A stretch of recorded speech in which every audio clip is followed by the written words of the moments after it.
पठामि संस्कृतं नित्यं वदामि संस्कृतं सदा ध्यायामि संस्कृतं सम्यक् वन्दे संस्कृतमातरं वन्दे संस्कृतमातरं वन्दे संस्कृतमातरम्।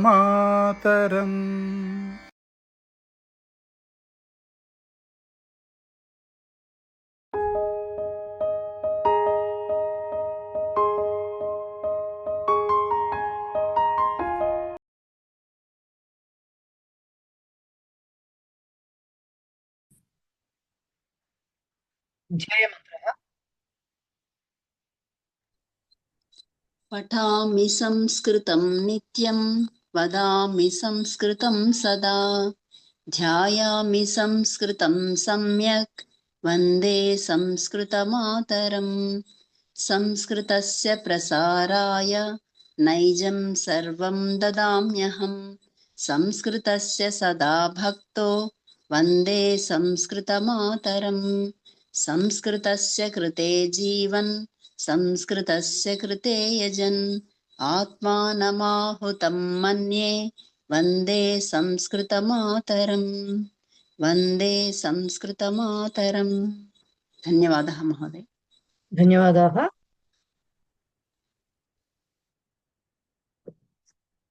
సో సవర్ణ దీర్ఘ సంధి ఎక్సర్సైజ్ చేయాలి కదా రెండో లెసన్ లో. సంధి ఎక్సర్సైజ్, లెసన్ ఎండింగ్ ఎక్సర్సైజ్ రెండు చేయాలి. సో అవి రెండు చేసి మూడవ పాఠం బిగిన్ చేసుకుందాం. తీయండి ఒకసారి పేజ్ నెంబర్ 40 నా బుక్ లో.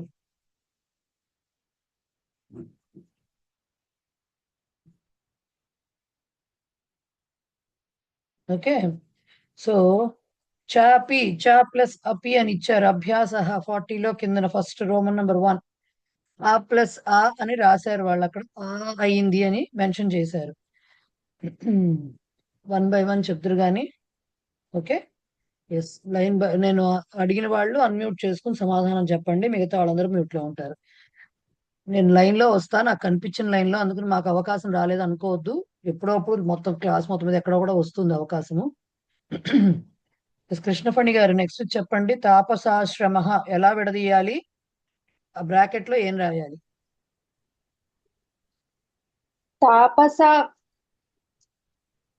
तापसा प्लस आश्रमः, तापसाश्रमः, आ प्लस आ इज इक्वल टू आ వస్తుంది. హ్రస్వ ఆకారము ప్లస్ దీర్ఘ ఆకారము కలిసి దీర్ఘ ఆకారం వస్తుంది, ప్లస్ ఆ ఆ. సో తాపస రాసేటప్పుడు హ్రస్వ ఆ రాయాలి, స మాత్రమే రాయాలి, దీర్ఘం పెట్టకూడదు అని. కరెక్ట్. నెక్స్ట్ రమాదేవి గారు చెప్పండి. తదాపి. तदा प्लस अपि, आ प्लस अ, आ. ఓకే, ఎస్ రమాదేవి గారు, ఇంకో రమాదేవి గారు ఇద్దరు ఉన్నారు. సో ఇప్పుడు చెప్పింది ఎస్ రమాదేవి గారు. ఇప్పుడు ఇంకో రమాదేవి గారు చెప్పండి. ఐ గెస్ జి రమాదేవి గారు కదా. చెప్పండి మేడం. నెక్స్ట్ చెప్పండి. गिरीशः, గిరి ప్లస్ ఈశః, ఈ హ్రస్వ ఈకారం దీర్ఘ ఈకారము రెండు కలిసి ఈకారం. కరెక్ట్. గిరి ప్లస్ ఈశః, ఈ ప్లస్ ఈ ఈ వస్తుంది. కరెక్ట్. భవానీ గారు నెక్స్ట్ ది అస్తి ఇతి. अस्ति प्लस इति, ई प्लस ई, ఈ వస్తుంది. కరెక్ట్. అస్థి ప్లస్ ఇతి, ఇకారము ఇకారము హ్రస్వం, రెండు హ్రస్వాలు కలిసి దీర్ఘం అవుతుంది. కరెక్ట్. నెక్స్ట్ వాణి కొల్లా గారు చెప్పండి. సాధ్వీయం. సాధ్వీ ప్లస్ ఇయం, సాధ్వీయం, దీర్ఘ ఈకారము హ్రస్వ ఈకారము కలిసి దీర్ఘ ఈకారం అవుతుంది. కరెక్ట్. సాధ్వీ ప్లస్ ఇయం స్వాధ్వీయం అవుతుంది. ఈ ప్లస్ ఈ ఈ వస్తుంది. కరెక్ట్. రాంబాబు గారు చెప్పండి సార్. పార్వతీవ.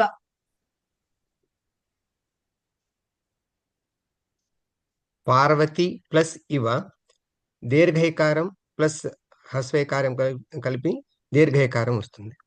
పార్వతీ ప్లస్ ఇవ, పార్వతీవ, దీర్ఘ ఈకారము ప్లస్ హ్రస్వైకారము కలిపి దీర్ఘ ఈకారము వస్తుంది. కరెక్ట్. పెనుకొండ పద్మజ గారు చెప్పండి. గురుక్తి. గురుక్తి, గురు ప్లస్ ఉక్తి, హ్రస్వ ఉకారము హ్రస్వ ఉకారము కలిపి ఊకారం అవుతుంది, దీర్ఘ ఊకారం అవుతుంది మహోదయ. కరెక్ట్. గురు ప్లస్ ఉక్తి, హ్రస్వ ఉకారము కలిపి దీర్ఘ ఊ అవుతుంది. సో గురుక్తి అట్లా ఏర్పడుతుంది. కరెక్ట్. నెక్స్ట్ శోభ గారు, శోభ ఎం. భానుదయ. నమస్కారం అండి. భాను ప్లస్ ఉదయ, ఊ ప్లస్ ఊ, హ్రస్వ ఊ ప్లస్ దీర్ఘ, రెండు హ్రస్వ ఊలే, ఊ వస్తుంది. భానుదయ. భానుదయ అనాలి, భానుదయ అనకూడదు. భానుదయ, బట్ కలిసింది మాత్రం రెండు హ్రస్వాలు కలిసి దీర్ఘం. కరెక్ట్.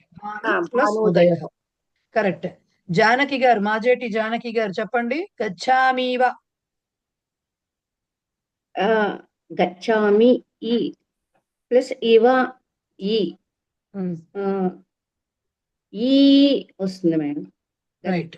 గచ్చామి ప్లస్, రైట్, గచ్చామి ప్లస్ ఇవ, రెండు హ్రస్వాలు కలిసి ఈ దీర్ఘ ఈకారం అనేది వస్తుంది. రైట్. వాణి ఉప్పలూరి గారు, వాణీశః. అన్మ్యూట్ చేసుకుని చెప్పాలి మేడం. వాణీశః, వాణీ ప్లస్ ఈశః, వాణీశః. దీర్ఘ ఈకారం ప్లస్ దీర్ఘ ఈకారం ఇజ్ ఈక్వల్ టు దీర్ఘ ఈకారం. కరెక్ట్. రెండు దీర్ఘాలే వస్తాయి. వాణి ప్లస్ ఈశః, వాణీశః వచ్చింది. Correct. Okay. So first bit అది. సెకండ్ బిట్ ఏం చెప్పారు వాళ్ళు? సంధి జరిగిన తర్వాత పదం ఇచ్చారు. ఇక్కడ మనం విడదీసి మనమే రాయాలి. విడదీసి రాసి దాంట్లో ఏ అక్షరాలు ఉన్నాయో ఇందాకట్లాగా మళ్ళీ చెప్పాలి. వాళ్ళు ఇందాకైతే విడదీసి ఇచ్చేసారు వాళ్ళేను, బట్ ఇప్పుడు మనం విడదీసి రాయాలి. కాబట్టి కార్యాలయ, కార్య ప్లస్ ఆలయ, ప్లస్ ప్లస్ ఆ అవుతుంది. కార్యాలయ అయింది. నెక్స్ట్ పద్మప్రియ పావులూరి గారి, గజానన చెప్పండి మేడం. గజ ప్లస్ ఆననః, ఆ ప్లస్ ఆ ప్లస్ ఎట్లా అయిందండి? ఆననహాలో ఆ ఉంది. గజ రాయకూడదు మేడం, గజ అని మాత్రమే రాయాలి. ఓ, గజ ప్లస్ ఆననః, అప్పుడు ఆ ప్లస్ ఆ గజ అయింది. అంతే, గజానన. ఎందుకంటే గజహ అనేదే మనకు తెలిసింది. గజహ అనే శబ్దమే గజ అని మాత్రమే తెలుసు, గజ అని మనకు తెలియదు కదా. సో గజ ప్లస్ ఆనన, గజానన, అక్కడ అలా వస్తుంది. ఆ ప్లస్ ఆ అయింది అక్కడ, అది right. Shyamala Kasapuram madam, next చెప్పండి. గిరీంద్ర. గిరీంద్ర, గిరి ప్లస్ ఇంద్ర, హ్రస్వ ఈకారము ఇంకొక ఈ హ్రస్వ ఈకారము కలిసి ఈ అయింది. కరెక్ట్. కరెక్ట్. రెండు హ్రస్వ ఈకారాలే ఉంటాయి. గిరి ప్లస్ ఇంద్ర, గిరీంద్ర, ఈ వచ్చింది. కరెక్ట్. విమలాశ్రీ గారు నెక్స్ట్. నాతీతం. నా ప్లస్ అతీతం, హ్రస్వ ఆకారము ప్లస్ హ్రస్వ ఆకారము ఈక్వల్ టు దీర్ఘ ఆకారంగా వచ్చిందండి. కరెక్ట్. నా ప్లస్ అతీతం, రెండు హ్రస్వాలు కలిసి దీర్ఘం వస్తుంది అక్కడ. కరెక్ట్. కళ్యాణి చాప్పి గారు చెప్పండి. వధూక్తి. మహోదయ, వధు ప్లస్ ఉక్తి, వధూక్తి. ఏమంటారు? చిన్న ఊకి మాత్ర మళ్ళీ ఊకి మాత్ర కలిపితే పెద్ద ఊకి మాత్ర వచ్చింది. వధు ప్లస్ ఉక్తి. కాదు, వధూ దీర్ఘం ఉంటుంది. వధూ శబ్దం మీరు చూస్తే ప్రవేశాలు వధూ ఉంటుంది శబ్దం. వధూహు ప్రథమ విభక్తి దానికి. సో వధూ ఊకారాంత శబ్దం, అది ఉకారాంతం కాదు. సో వధూ రావాలి. సో వధూ ప్లస్ ఉక్తి, వధూక్తి. ఫస్ట్ దీర్ఘ ఈకారము ప్లస్ హ్రస్వ ఈకారము కలిసి దీర్ఘం ఏర్పడుతుంది. రైట్. నెక్స్ట్ జయశ్రీ పశుమర్తి గారు, వాణీయం. ఇందాక వచ్చినట్టుంది, ఇది కాదు, రాలేదా? సరే, వాణీయం. వాణి ప్లస్ ఇయం, దీర్ఘ ఈకారము హ్రస్వ ఈకారం అండి. దీర్ఘం వచ్చింది. దీర్ఘం వచ్చింది. రైట్. వాణి ప్లస్ ఇయం, దీర్ఘ ఈకార ఈ ప్లస్ హ్రస్వ ఈ కలిసి దీర్ఘం వచ్చింది. రైట్. Right madam. నాకు మీ పేరు అయితే రావట్లేదు. అన్లైసెన్స్డ్ రూమ్ అని వస్తుంది. కళ్ళజోడు పెట్టుకున్నారు madam, orange colour sari. Unmute చేసుకోండి, అన్మ్యూట్ చేయండి. విద్యావతి. Okay bye. చెప్పండి మేడం. భవతూత్సాహ. భవత్ ప్లస్ ఉత్సాహ. ఆ ప్లస్ ఉ భవతూత్సాహ. మేడం సవర్ణ దీర్ఘ సంధిలో ఏవేవి కలుస్తాయి? భవత్ ప్లస్ ఉత్సాహ. నేను అడిగింది అది కాదు. సవర్ణ దీర్ఘ సంధి అంటే రెండు ఒకే రకమైన అక్షరాలు కలుస్తాయి, అవునా? మరి భవత్తులో మరి ఆ ప్లస్ ఊ అంటే సవర్ణ దీర్ఘం ఎట్లా వస్తుంది?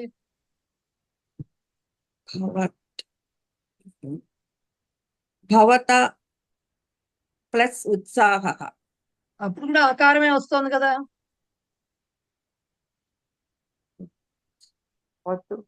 మీరు చెప్పిన ఉత్సాహ పదం కరెక్ట్, మిగతా వాళ్ళు ఎవరు మాట్లాడద్దండి. మీరు చెప్పిన ఉత్సాహ పదం కరెక్ట్. మనకి దీర్ఘం వస్తోంది దీంట్లో, ఉత్సాహ. అది అది అది రావాల్సింది. భవతు ప్లస్ ఉత్సాహ, భవతూత్సాహ. ఓకే, భవతు ప్లస్ హ్రస్వ ఊ కలిసి దీర్ఘ ఊ వచ్చింది. ఓకే, భవతూత్సాహ. రైట్. సరళ కే గారు. ఏవాయం. ఏవా ప్లస్ అయం. హ్రస్వ ఆకారం ప్లస్ హ్రస్వ ఆకారం. దీర్ఘం వచ్చింది. ఏవా ప్లస్ అయం హ్రస్వాకారము కలిసి దీర్ఘం వచ్చింది. రైట్. సుజాత భావీర్ శెట్టి గారు. ఫణీంద్ర. ఫణి ప్లస్ ఇంద్ర. ఇక్కడ బడి చోటి దీర్ఘ ఈ వస్తుంది. ఫణి ప్లస్ ఇంద్ర, ఫణీంద్ర. ఫణి ప్లస్ ఇంద్ర, ఫణిహి. ఫణిహి అనేది మాట. సో ఫణిహి హ్రస్వ ఇకారము దీర్ఘ ఈకారము కలిసి, సారీ, హ్రస్వ ఇకారము ఇంద్రహాల కూడా హ్రస్వ ఇకారము కలిసి దీర్ఘం వస్తుంది. ఫణి ప్లస్ ఇంద్ర, ఫణీంద్ర. ఇది ఎలా తెలుస్తుంది మేడం? దీర్ఘమా? అది ఎలా తెలుస్తుంది అంటే ప్రాతిపదికలు తెలిస్తే తెలుస్తుంది. ప్రాతిపదికలు తెలిస్తేనే తెలుస్తుంది. ఇప్పుడు హరి శబ్దం ఉందనుకోండి, హరిహి హరి హరయ అంటాం. అప్పుడు హరీంద్ర అని ఎక్కడన్నా మాట ఉందనుకోండి, సపోజ్ హరీంద్ర అంటే మీరు హరి అని దీర్ఘం ఇవ్వలేరు. హరి అనేది ఎక్కడ వస్తుంది? ద్వివచనంలో వస్తుంది. అది అలా కుదరదు, మొదట్లోనే రావాలి. సో హరి శబ్దం అది, కాబట్టి ఇకారమే రావాలి. అలాగే ఫణి శబ్దము, అందుకని ఇకారమే. గురు అనే వచ్చింది అనుకోండి, గురు శబ్దం ఉకారాంతమే, దీర్ఘం ఉండదు దానికి. సో అలా చెప్పుకోవాలి. Okay, Sarojamma garu. Next one, కటూక్తి. మేడం కటు ప్లస్ ఉక్తి హ్రస్వ ఉకారము కలిసి కటూక్తి అవుతుంది. రైట్. కటు ప్లస్ ఉక్తి, కటూక్తి, రెండు హ్రస్వాలు కలిసి దీర్ఘం ఏర్పడుతుంది. కరెక్ట్. రామినేని సత్యవతి దేవి గారు. సుఖాసనం. సుఖ ప్లస్ ఆసనం, ఆ ప్లస్ ఆ దీర్ఘం. కరెక్ట్. సుఖ ప్లస్ ఆసనం, సుఖాసనం. హ్రస్వము దీర్ఘము కలిసి దీర్ఘం వస్తుంది. Right, correct. నెక్స్ట్ ఇది చేర్చి వ్రాయమన్నారు. సంధి ఎలాగో సవర్ణ దీర్ఘం అనేది తెలుసు కాబట్టి ప్రాబ్లం లేదు. మఠ ప్లస్ అధీశ, మఠాధీశ అయింది. విద్యా ప్లస్ అధిప ఏమవుతుంది? విద్యాధిప. కా ప్లస్ అపి, కాపి. సుధా ప్లస్ అర్ణవ,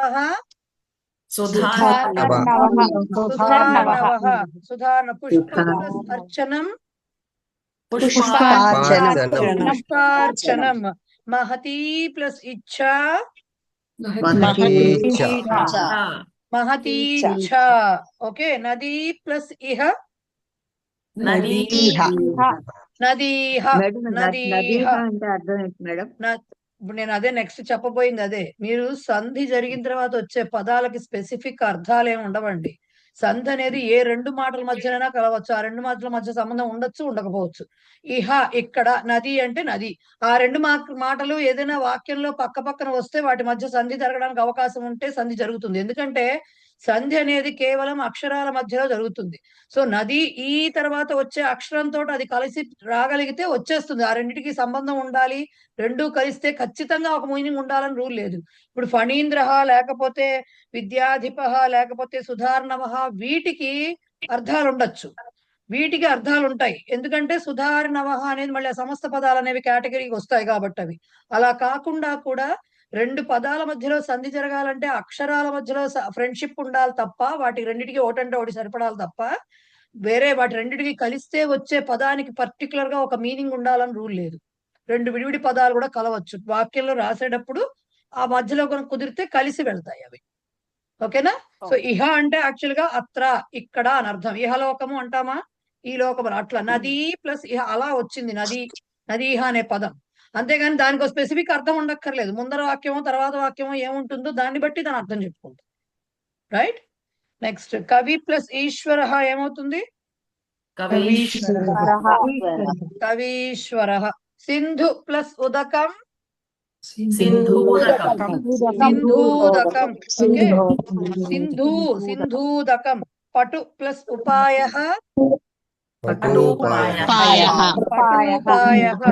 పటూపాయ. నను ప్లస్ ఉన్నత రైట్? సో అక్కడికి అదయింది.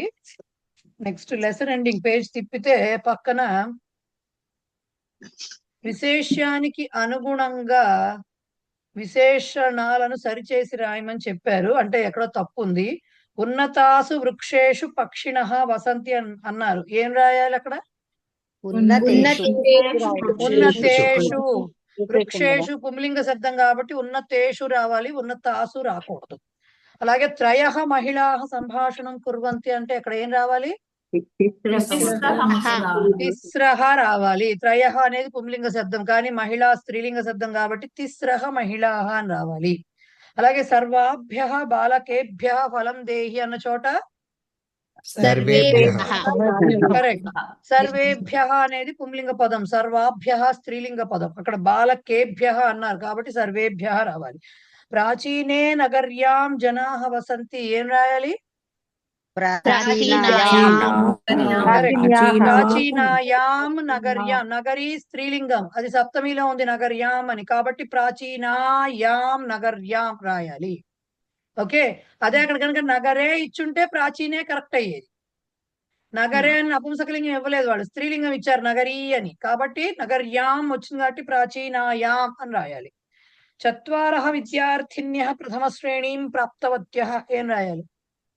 చతస్రః విద్యార్థిన్యః. విద్యార్థిన్యః స్త్రీలింగ పదం కాబట్టి చతస్రః రావాలి, చత్వారః రాకూడదు. రైట్? నెక్స్ట్ సరైనవో కావో చెప్పాలట. సంఖ్యలు కూడా సంస్కృతంలో విశేషణాలే, అవునా కాదా? పంచ షట్ మొదలైన సంఖ్యలు లింగ భేదానికి అనుగుణంగా రూపభేదాన్ని పొందుతాయి, పొందవు. చతస్రః బాలకాః కరెక్టా?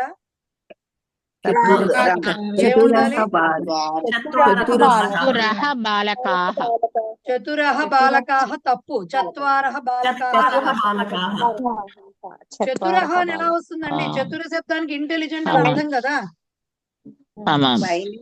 ఓకే, లేదు అక్కడ బాలకాన్ అని ఇచ్చుంటే చతురాన్ అని రాయొచ్చు. చతురాన్ అని రాస్తాము. అది కాకుండా మీకు ఇంకా వేరే లేకపోతే శబ్దం నంబర్ రావాలంటే అప్పుడు చతురః బాలకాన్ రావాలి. సి రెండున్నాయి ప్రయోగాలు, మీకు చెప్పాను మొన్న కూడా నేను. చతుర్ శబ్దం వేరు, చతుర శబ్దం వేరు. చతుర శబ్దంలో చతురః చతురా చతురం వస్తాయి.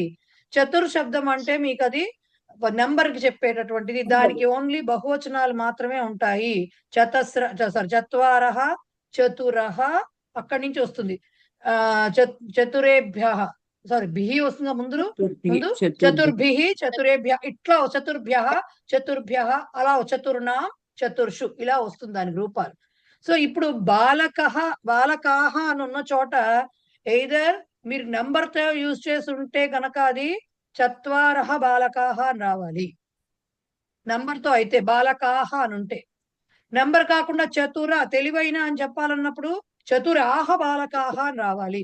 ఇక్కడ వీళ్ళు నంబర్ ఇచ్చారు, బాలకాహ అని మనం మార్చకూడదు, విశేషణాన్నే మార్చాలి, విశేష్యాన్ని మార్చకూడదు. సో విశేష్యంలో బాలకాహ అని మాత్రమే ప్రథమా బహువచనంలో ఉంది అంటే అక్కడ రాయాల్సింది ఏంటి? వాళ్ళు నెంబర్ ఇచ్చారు పక్కన, కాబట్టి దాన్ని సరిచెయ్యాలి. దాన్ని కూడా మన ఇష్టం వచ్చినట్టు మార్చేయకూడదు. స్త్రీలింగ నెంబర్ ఇచ్చారు కాబట్టి పుంలింగ నెంబర్ లోకి మార్చాలి, అంతేగాని మార్చకూడదు. బట్ కరెక్ట్ అయిన రూపాలు ఏమిటి? చత్వారః బాలకాః కరెక్ట్ నెంబర్ ప్రకారం, రైట్? మామూలుగా తెలివైన నలుగురు బాలలు అన్నప్పుడు చత్వారః బాలకాః. తెలివైన బాలలు అన్నప్పుడు నెంబర్ ఉండదు అక్కడ, అప్పుడు చతురాహ బాలకాః. నలుగురు బాలకులను అని ద్వితీయ చెప్పినప్పుడు చతురః బాలకాన్ వస్తుంది అక్కడ. ఎప్పుడైతే బాలకాన్ వచ్చి ముందు చతురః అనే మాట వచ్చిందో అప్పుడు గ్రహించాల్సింది ఏంటంటే అది నెంబర్ ద్వితీయాలో ఉంది అని చెప్పి గ్రహించాలి. అలా కాకు తెలివైన బాలకులను అని చెప్పాలనుకోండి, చతురాన్ బాలకాన్ అని చెప్పాలి. ఓకే, ఇది బాగా గుర్తు పెట్టుకోండి. రైట్. సో నెక్స్ట్, సో ఇక్కడ చత్వారః బాలకాః అని వస్తుంది ఫైనల్లీ. విశేషణము విశేషం యొక్క విభక్తిని అనుసరించదు, అనుసరిస్తుంది. సో ఇచ్చింది రాంగ్. సవర్ణ దీర్ఘ సంధి స్వర సంధుల్లోని ఒక భేదము. Yes, right. రైట్. సో మిగతావన్నీ కూడా మీకు ప్రాబ్లం లేదు, అవన్నీ వాటికి మీకు ఆన్సర్స్ ఇచ్చారు నాకు తెలిసి. క్వశ్చన్ ఆన్సర్స్ ఉన్నాయా మీకు? ఇచ్చారు మేడం. మేడం మేడం ఒక్క నిమిషం అండి. ఇది మనకి ఏకాదేశం అంటే ఏమిటని ఇచ్చారు, దానికి ఆన్సర్ వాళ్ళు మన సవర్ణ దీర్ఘ సంధికి ఏదైతే ఉందో అది ఇచ్చేసారు, కానీ యాక్చువల్లీ ఏకాదేశం అంటే అదే రాయాలండి లేకపోతే వేరే? రెండు అక్షరాల స్థానంలో ఒక అక్షరం రావడాన్ని ఏకాదేశం అంటారు. రెండు అక్షరాల స్థానంలో ఒక అక్షరం రావటాన్ని ఏకాదేశం అంటారు. ఇది దాని ఆన్సర్. ఇది జనరలైజ్డ్ క్వశ్చన్. ఏకాదేశం ఒక సవర్ణ దీర్ఘానికే కాదు, చాలా చోట్ల వస్తుంది ఆ టర్మ్. అది గ్రామటికల్, వాళ్ళు అలా ఇచ్చేసారు. బట్ యాక్చువల్ గా అయితే అది మీనింగ్ రెండు ఇప్పుడు రెండిటి ప్లేస్ లో ఆ వస్తుంది కదా. ఉన్న రెండిట్లో రెండు హ్రస్వాలే ఉన్నా దీర్ఘమే వస్తుంది, ఆ రెండింటిని కలిపి రీప్లేస్ చేసి ఇది వచ్చేస్తుంది. సో ఏకాదేశం అంటే అది రెండు అక్షరముల స్థానంలో ఒక అక్షరం రావడం అనేది ఏకాదేశం. అది అచ్చు అయి ఉండాలండి. ప్రస్తుతానికి అచ్చే, ఇక్కడ మనం స్వరసంధులు చదువుతున్నాం కాబట్టి. మేడం ఇంకొకటి మన శిష్టాచారం ఇచ్చారు కదా, దానికి కొంచెం పద విభాగం ఎట్లా చేసుకోవాలి ఒకసారి, అంటే ఇవ్వరని చెప్పారు కానీ ఒకసారి తెలియడం కోసం అడుగుతున్నానండి, ఒకసారి చెప్పరా? పద విభాగం చెప్పలేదు. ఈ శ్లోకమే కదా, ఈ శ్లోకమే కదా. శతాయు వజ్రదేహాయ.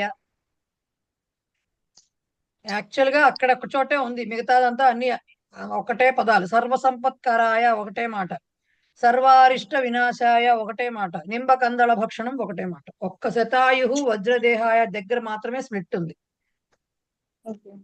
మేడం ఇంకొకటి, మీరు అభ్యాసం ఇచ్చారు కదా, హోంవర్క్ ఇచ్చారు కదా, అందులో ఒక వాక్యానికి అందులో ఒక పదాన్ని నాకు అర్థం తెలియలేదు. డాష్ అపి పుత్రీషు మాత స్త్రిహ్యతి అని ఇచ్చారు. స్త్రిహ్యతి అంటే ఏంటండి మీనింగ్? శ్రీ కాదండి, స్నేహంలో నా, అది స్నిహ్యతి. సకారానికి నకారము, హాఫ్ సా కింద నా వస్తుంది, రా కాదు. ఓకే, స్నిహ్యతి అంటే స్నేహంగా ఉంటుంది అని అర్థం. అదే నాకు అది అర్థం కాలేదు, నా తెలియలేదు. ఇంకొకటి ఒక్కటే అండి, లాస్ట్ చెప్పండి. పర్వాలేదు. డాష్ మాసేషు చైత్రః ప్రథమః అని ఇచ్చారు, ద్వాదశ అని ఇచ్చారు నంబరు, అంటే ద్వాదశషు అని రాయాలండి. ద్వాదశ నంబర్ మీకు ఇచ్చానా? ద్వాదశసు అని రాయాలి. అంటే దశకి దశసు వస్తుంది కాబట్టి ద్వాదశసు అంతే. Okay, right. ధన్యవాదాలు. ఇంకెవరికైనా డౌట్స్ ఉన్నాయా? మూడో పాఠం మొదలు పెడుతున్నాను నేను, అందుకనే అడుగుతున్నాను.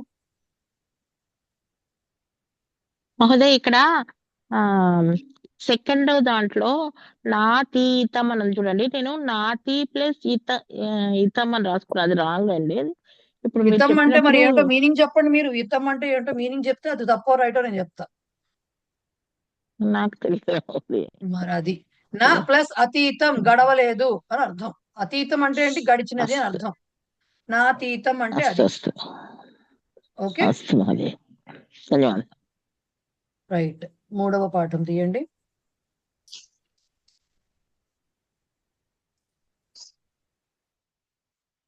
మూడవ పాఠంలో ఫస్ట్ సూక్తి, నియతో యత్ర ధర్మో వై తమ శంకః సమాచర.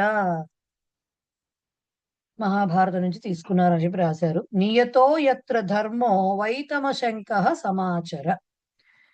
దానికి నియత యత్ర ధర్మ వై తం అశంక సమాచర. ఓకే, నియత యత్ర ధర్మ వై తం అశంక సమాచర. నియత అంటే నిశ్చయించబడినది, ఖచ్చితముగా చెప్పబడినది, నిశ్చయించబడి. నియతి అంటే అర్థం ఏంటి? నియతి అంటే విధి అని అంటాం కదా, అలాగా విధిగా ఖచ్చితంగా డిఫైన్ చేయబడింది, చెప్పబడినది. ఓకే, ఏమిటి? యత్ర అంటే ఎక్కడైతే, ధర్మ ధర్మము, వై నిశ్చయముగా, తమ్ దానిని, అశంక అనుమానరహితుడవై, వితౌట్ ఎనీ డౌట్ అని చెప్పడం. సమాచర ఆచరించు అంటే చెప్పదలుచుకుంది ఏంటి? యత్ర ధర్మ నియత, యత్ర ధర్మ నియత, ఎక్కడైతే ధర్మము నియతమైనదో అంటే ఖచ్చితంగా చెప్తోందో, ఇది ఇక్కడ ఇంతే అని ధర్మం ఖచ్చితంగా చెప్తోందో, అలాగా నిశ్చయంగా దాన్ని చెప్తోందో, తం దానిని, అశంక సందేహము లేకుండా, ఎటువంటి అనుమానము లేకుండా, వై నిశ్చయముగా, సమాచర ఆచరించు, ఖచ్చితముగా ఆచరించు. ఎక్కడైతే ధర్మము ఖచ్చితంగా చెప్పబడిందో అక్కడ దానిని నిశ్చయముగా తప్పకుండా ఆచరించు అని చెప్పడం. ఎత్ర ధర్మ నియత తం అశంక వై సమాచర. వై అనే పదానికి అర్థం ఏమిటంటే మారుతుంది సందర్భాన్ని బట్టి. జనరల్ గా ఎంఫసిస్ చేయడం, తప్పనిసరిగా వితౌట్ ఎనీ ఫెయిల్ అన్న టైప్ లో ఎంఫసిస్ చేయడం వై అనే పదానికి. ఓకే, సో అది సూక్తి. నెక్స్ట్ చెప్పేది ఏంటంటే పూరణ ప్రత్యయాలు అన్నారండి. ఇప్పటి వరకు, ఇప్పుడు 3వ పాఠంలో కూడా మనము విశేషణ విశేష్య భావము చదువుతాము. అయితే మొట్టమొదటి పాఠము, ఈవెన్ 2వ పాఠంలో ఫస్ట్ వాక్యాల వరకు కూడా మీకు ఏం చెప్పారు? ఏదో ఒక క్వాలిటీ తీసుకుని, మనుషులకి ఉండే క్వాలిటీ, మనుషులో, వస్తువులో, చెట్లో, పరిస్థితుల్లో ఏదో ఒకటి తీసుకుని దానికి స్త్రీలింగ, పుంలింగ, నపుంసకలింగ భేదాలు ఉన్నాయని చెప్పారు. ఉత్తమ, చతుర, విశాల, ఇంకోటి ఇట్లా చాలా వచ్చాయి మనకి అట్లాంటివి. రైట్, ఉన్నత, రైట్, ఇలా చాలా వచ్చాయి. అవి మామూలుగా మామూలుగా క్వాలిటీస్ ఏవైతే గుణాలు ఉంటాయో వాటికి సంబంధించినవి. అవి ఒకటే కాకుండా సంఖ్యలు కూడా విశేషణాలు అని చెప్పి 2వ పాఠంలో చెప్పారు. నంబర్స్ అన్ని చెప్పుకుంటూ వచ్చారు. ఆ సంఖ్యల్లో మళ్ళీ మనకి రెండు రకాలుగా ఉంటుంది. ఒకటేమో ఫస్ట్ 4 నెంబర్లకినేమో లింగ భేదాలు ఉన్నాయి, తర్వాత నుంచి లేవని చెప్పి దానికి అవి కూడా విశేషణాలు కాబట్టి వాటి విభక్తులు కూడా మారతాయి అని చెప్పారు. రైట్, ఇప్పుడు ఏం చెప్తున్నారంటే పూరణ ప్రత్యయాలు అంటే ఆర్డినల్స్ అంటారండి. ఓకే, ఆర్డినల్స్ అంటారు. ఆర్డినల్స్ అంటే ఏమిటి అంటే, ఇప్పుడు మనము అవి స్థానాన్ని సూచించేవి. ఆర్డినల్స్, పూరణ ప్రత్యయాలంటే ఇప్పుడు 100 మంది ఉన్నారు అని చెప్పొచ్చు, లేకపోతే 20 మంది నెంబరు. 20 మంది మీరు చూస్తే గ్రూప్ ఉందనుకోండి, అక్కడ 20 మంది ఉన్నారు అంటే నెంబర్. తత్ర వింశతి జనాహ సంతి అంటే అక్కడ నెంబర్ ఉన్నట్టు, 20 మంది ఉన్నారు. ఓకే, లేదు లైబ్రరీలోనో లేకపోతే ఎక్కడో అక్కడ 30 పుస్తకాలు ఉన్నాయి, 10 పుస్తకాలు ఉన్నాయని చెప్తే ఆ 10 అనేది నెంబర్ కౌంట్ చేస్తే మొత్తం 10 ఉంటాయి అక్కడ. రైట్, అక్కడ ఉన్న 10 పుస్తకాల్లో మొదటి పుస్తకం తీసుకురా అన్నాం అనుకోండి, అప్పుడు మొదటి అనేది ఏదైతే అప్పుడు ఆ మొదటి అనేది first book, bring that first book in those 10 books అని చెప్పారు అనుకోండి. ఆ ఫస్ట్ బుక్ అన్నప్పుడు మొదటి అనేది దేనికి రిఫర్ అవుతుంది? ఒకే ఒక పుస్తకానికి రిఫర్ అవుతుంది, అంతేగా. మొదటి అంటే మొత్తం 10 తీసుకురాంగా, రెండవ అంటే 2 పుస్తకాలు తేంగా, ఒక పుస్తకం ఇస్తారు, రెండో ప్లేస్ లో ఏదైతే ఉందో ఆ పుస్తకాన్ని తీసుకొస్తాం, అంతే కదా. వరుసగా 10 ఇళ్ళు ఉన్నాయి, దాంట్లో 10 ఇళ్లలో ఈ రోల్ హౌసెస్ లో ఈ 10 వరుసగా ఉన్న ఇళ్లలో మొదటి ఇల్లు, లేకపోతే అక్కడి నుంచి రెండో ఇల్లు, కుడి చేతి వైపున 3వ ఇల్లు అని చెప్పంటే 3వ ఇల్లు అంటే 3 ఇళ్ళు కౌంట్ చేస్తామా? జస్ట్ 3వ ఇంటి దగ్గరికే వెళ్తామా? అవునా? సో ఎప్పుడు కూడా నెంబర్లు, ఇప్పుడు త్రయ అన్నారనుకోండి 3 అని అర్థం, త్రీణి 3 అని అర్థం. కానీ 3వ అంటే 3వది మాత్రమే కాదు. సో 3వ అంటున్నప్పుడు నెంబర్ చెప్తున్నప్పుడు ఏమవుతోంది మనకి అక్కడ? అది ఒక ఏకవచనాన్నే సూచిస్తూ ఉంటుంది, అది స్థానాన్ని సూచిస్తుంది. అంటే ఏదో లెఫ్ట్ నుంచి రైట్ కో, రైట్ నుంచి లెఫ్ట్ కో, పై నుంచి కిందకో, కింద నుంచి పైకో, కింద నుంచి పైకి 4వ పుస్తకం తీ, లేకపోతే 4వ చీర తీ. షాప్కి వెళ్తే చెప్తాం కదా, లేదు అటించి కాదు ఇటించి, కుడివైపు 3వ వరుసలో కింద నుంచి 3వ లైన్లో అని చెప్తాం. దాని స్థానం ఎక్కడుందో చెప్తాం. ఆ స్థానాన్ని పూరక ప్రత్యయంతో సూచిస్తాం అన్నమాట. ఓకే, మనం ఒకటి అనడానికి మొదటి అనడానికి డిఫరెన్స్ ఉందిగా, రెండు అనడానికి రెండవ అనడానికి రెండు అంటే 2 వస్తువులు కనబడతాయి అక్కడ. రెండవ అంటే 2వ స్థానంలో ఉన్న వస్తువు మాత్రమే కనబడుతుంది.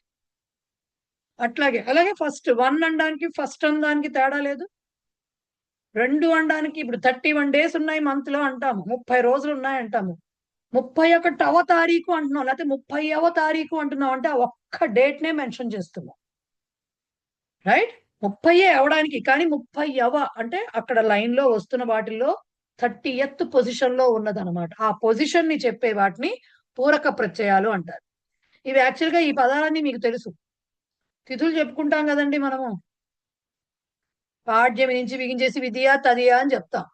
అదే తదియని తీసుకెళ్లి అక్షయ తృతీయ అని చెప్తాం. అవునా, అదే తదియే, అప్పుడు అవ్వడానికి తదియే అది, కానీ తృతీయ అని అక్కడ ఆ పండగ పేరు కింద అలాగా మనకు వచ్చింది అది.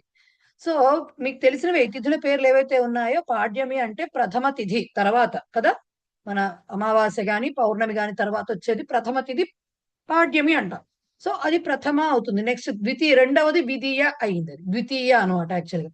తృతీయ అక్కడి నుంచి మీకు తెలుసు, వినాయక చతుర్థి, నాగ పంచమి ఇలా అంటాంగా, సుబ్రహ్మణ్య షష్ఠి, ఇవన్నీ షష్ఠి సప్తమి, ఇవాళ అష్టమి ఉంది ఇవాళ వద్దు, ఇలా చెప్తూ ఉంటారు. దశమి మనకి ఎక్కడి వరకు ఉన్నాయి, చతుర్దశి వరకే వచ్చే, తర్వాత అమావాస్య పౌర్ణమో వస్తుంది. అంటే ఆ నేమ్స్ మీకు తెలుసు, కానీ అవి తిథులు కాబట్టి అవి లింగాలు స్త్రీలింగాల్లో ఉన్నాయి. తిథి అనే శబ్దం స్త్రీలింగ శబ్దం కాబట్టి అవన్నీ ఏకాదశి, ద్వాదశి, చతుర్దశి, త్రయోదశి అని చెప్పి ఈకారాంతాలుగా స్త్రీలింగాలుగా ఉన్నాయి. అదే పుంలింగాలుగా మారిస్తే ఏకాదశ, ద్వాదశ, త్రయోదశ, చతుర్దశ ఇలా వస్తాయి మామూలుగా నంబర్లు వచ్చినట్టుగా. సో ఇప్పుడు మనం ఏం చెయ్యాలి, ఆ ప్లేస్ ని వాటిని ఎలా చెప్పాల్సి వస్తుంది. ఇప్పుడు మీకు ఆ నెంబర్లు తెలుసు, ద్వాదశ త్రయోదశ అనేవన్నీ మీకు నంబర్ల కింద తెలుసు, 12, 13, 14 అలా అంటారని తెలుసు.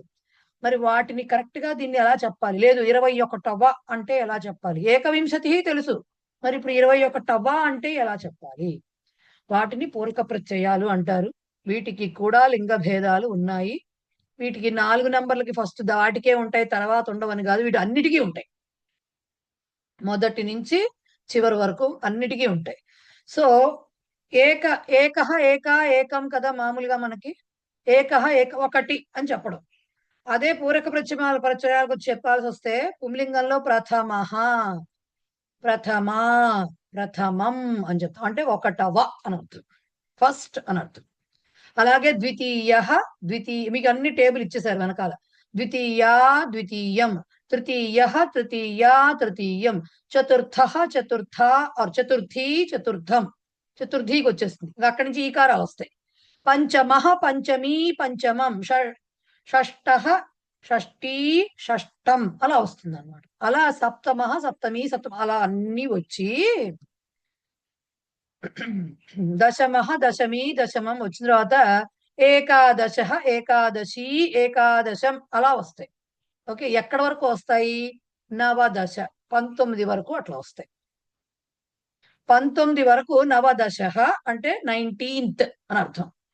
19th పుంలింగంలో అనమాట నవదశ, స్త్రీలింగంలో నవదశి, నపుంసకలింగంలో నవదశం.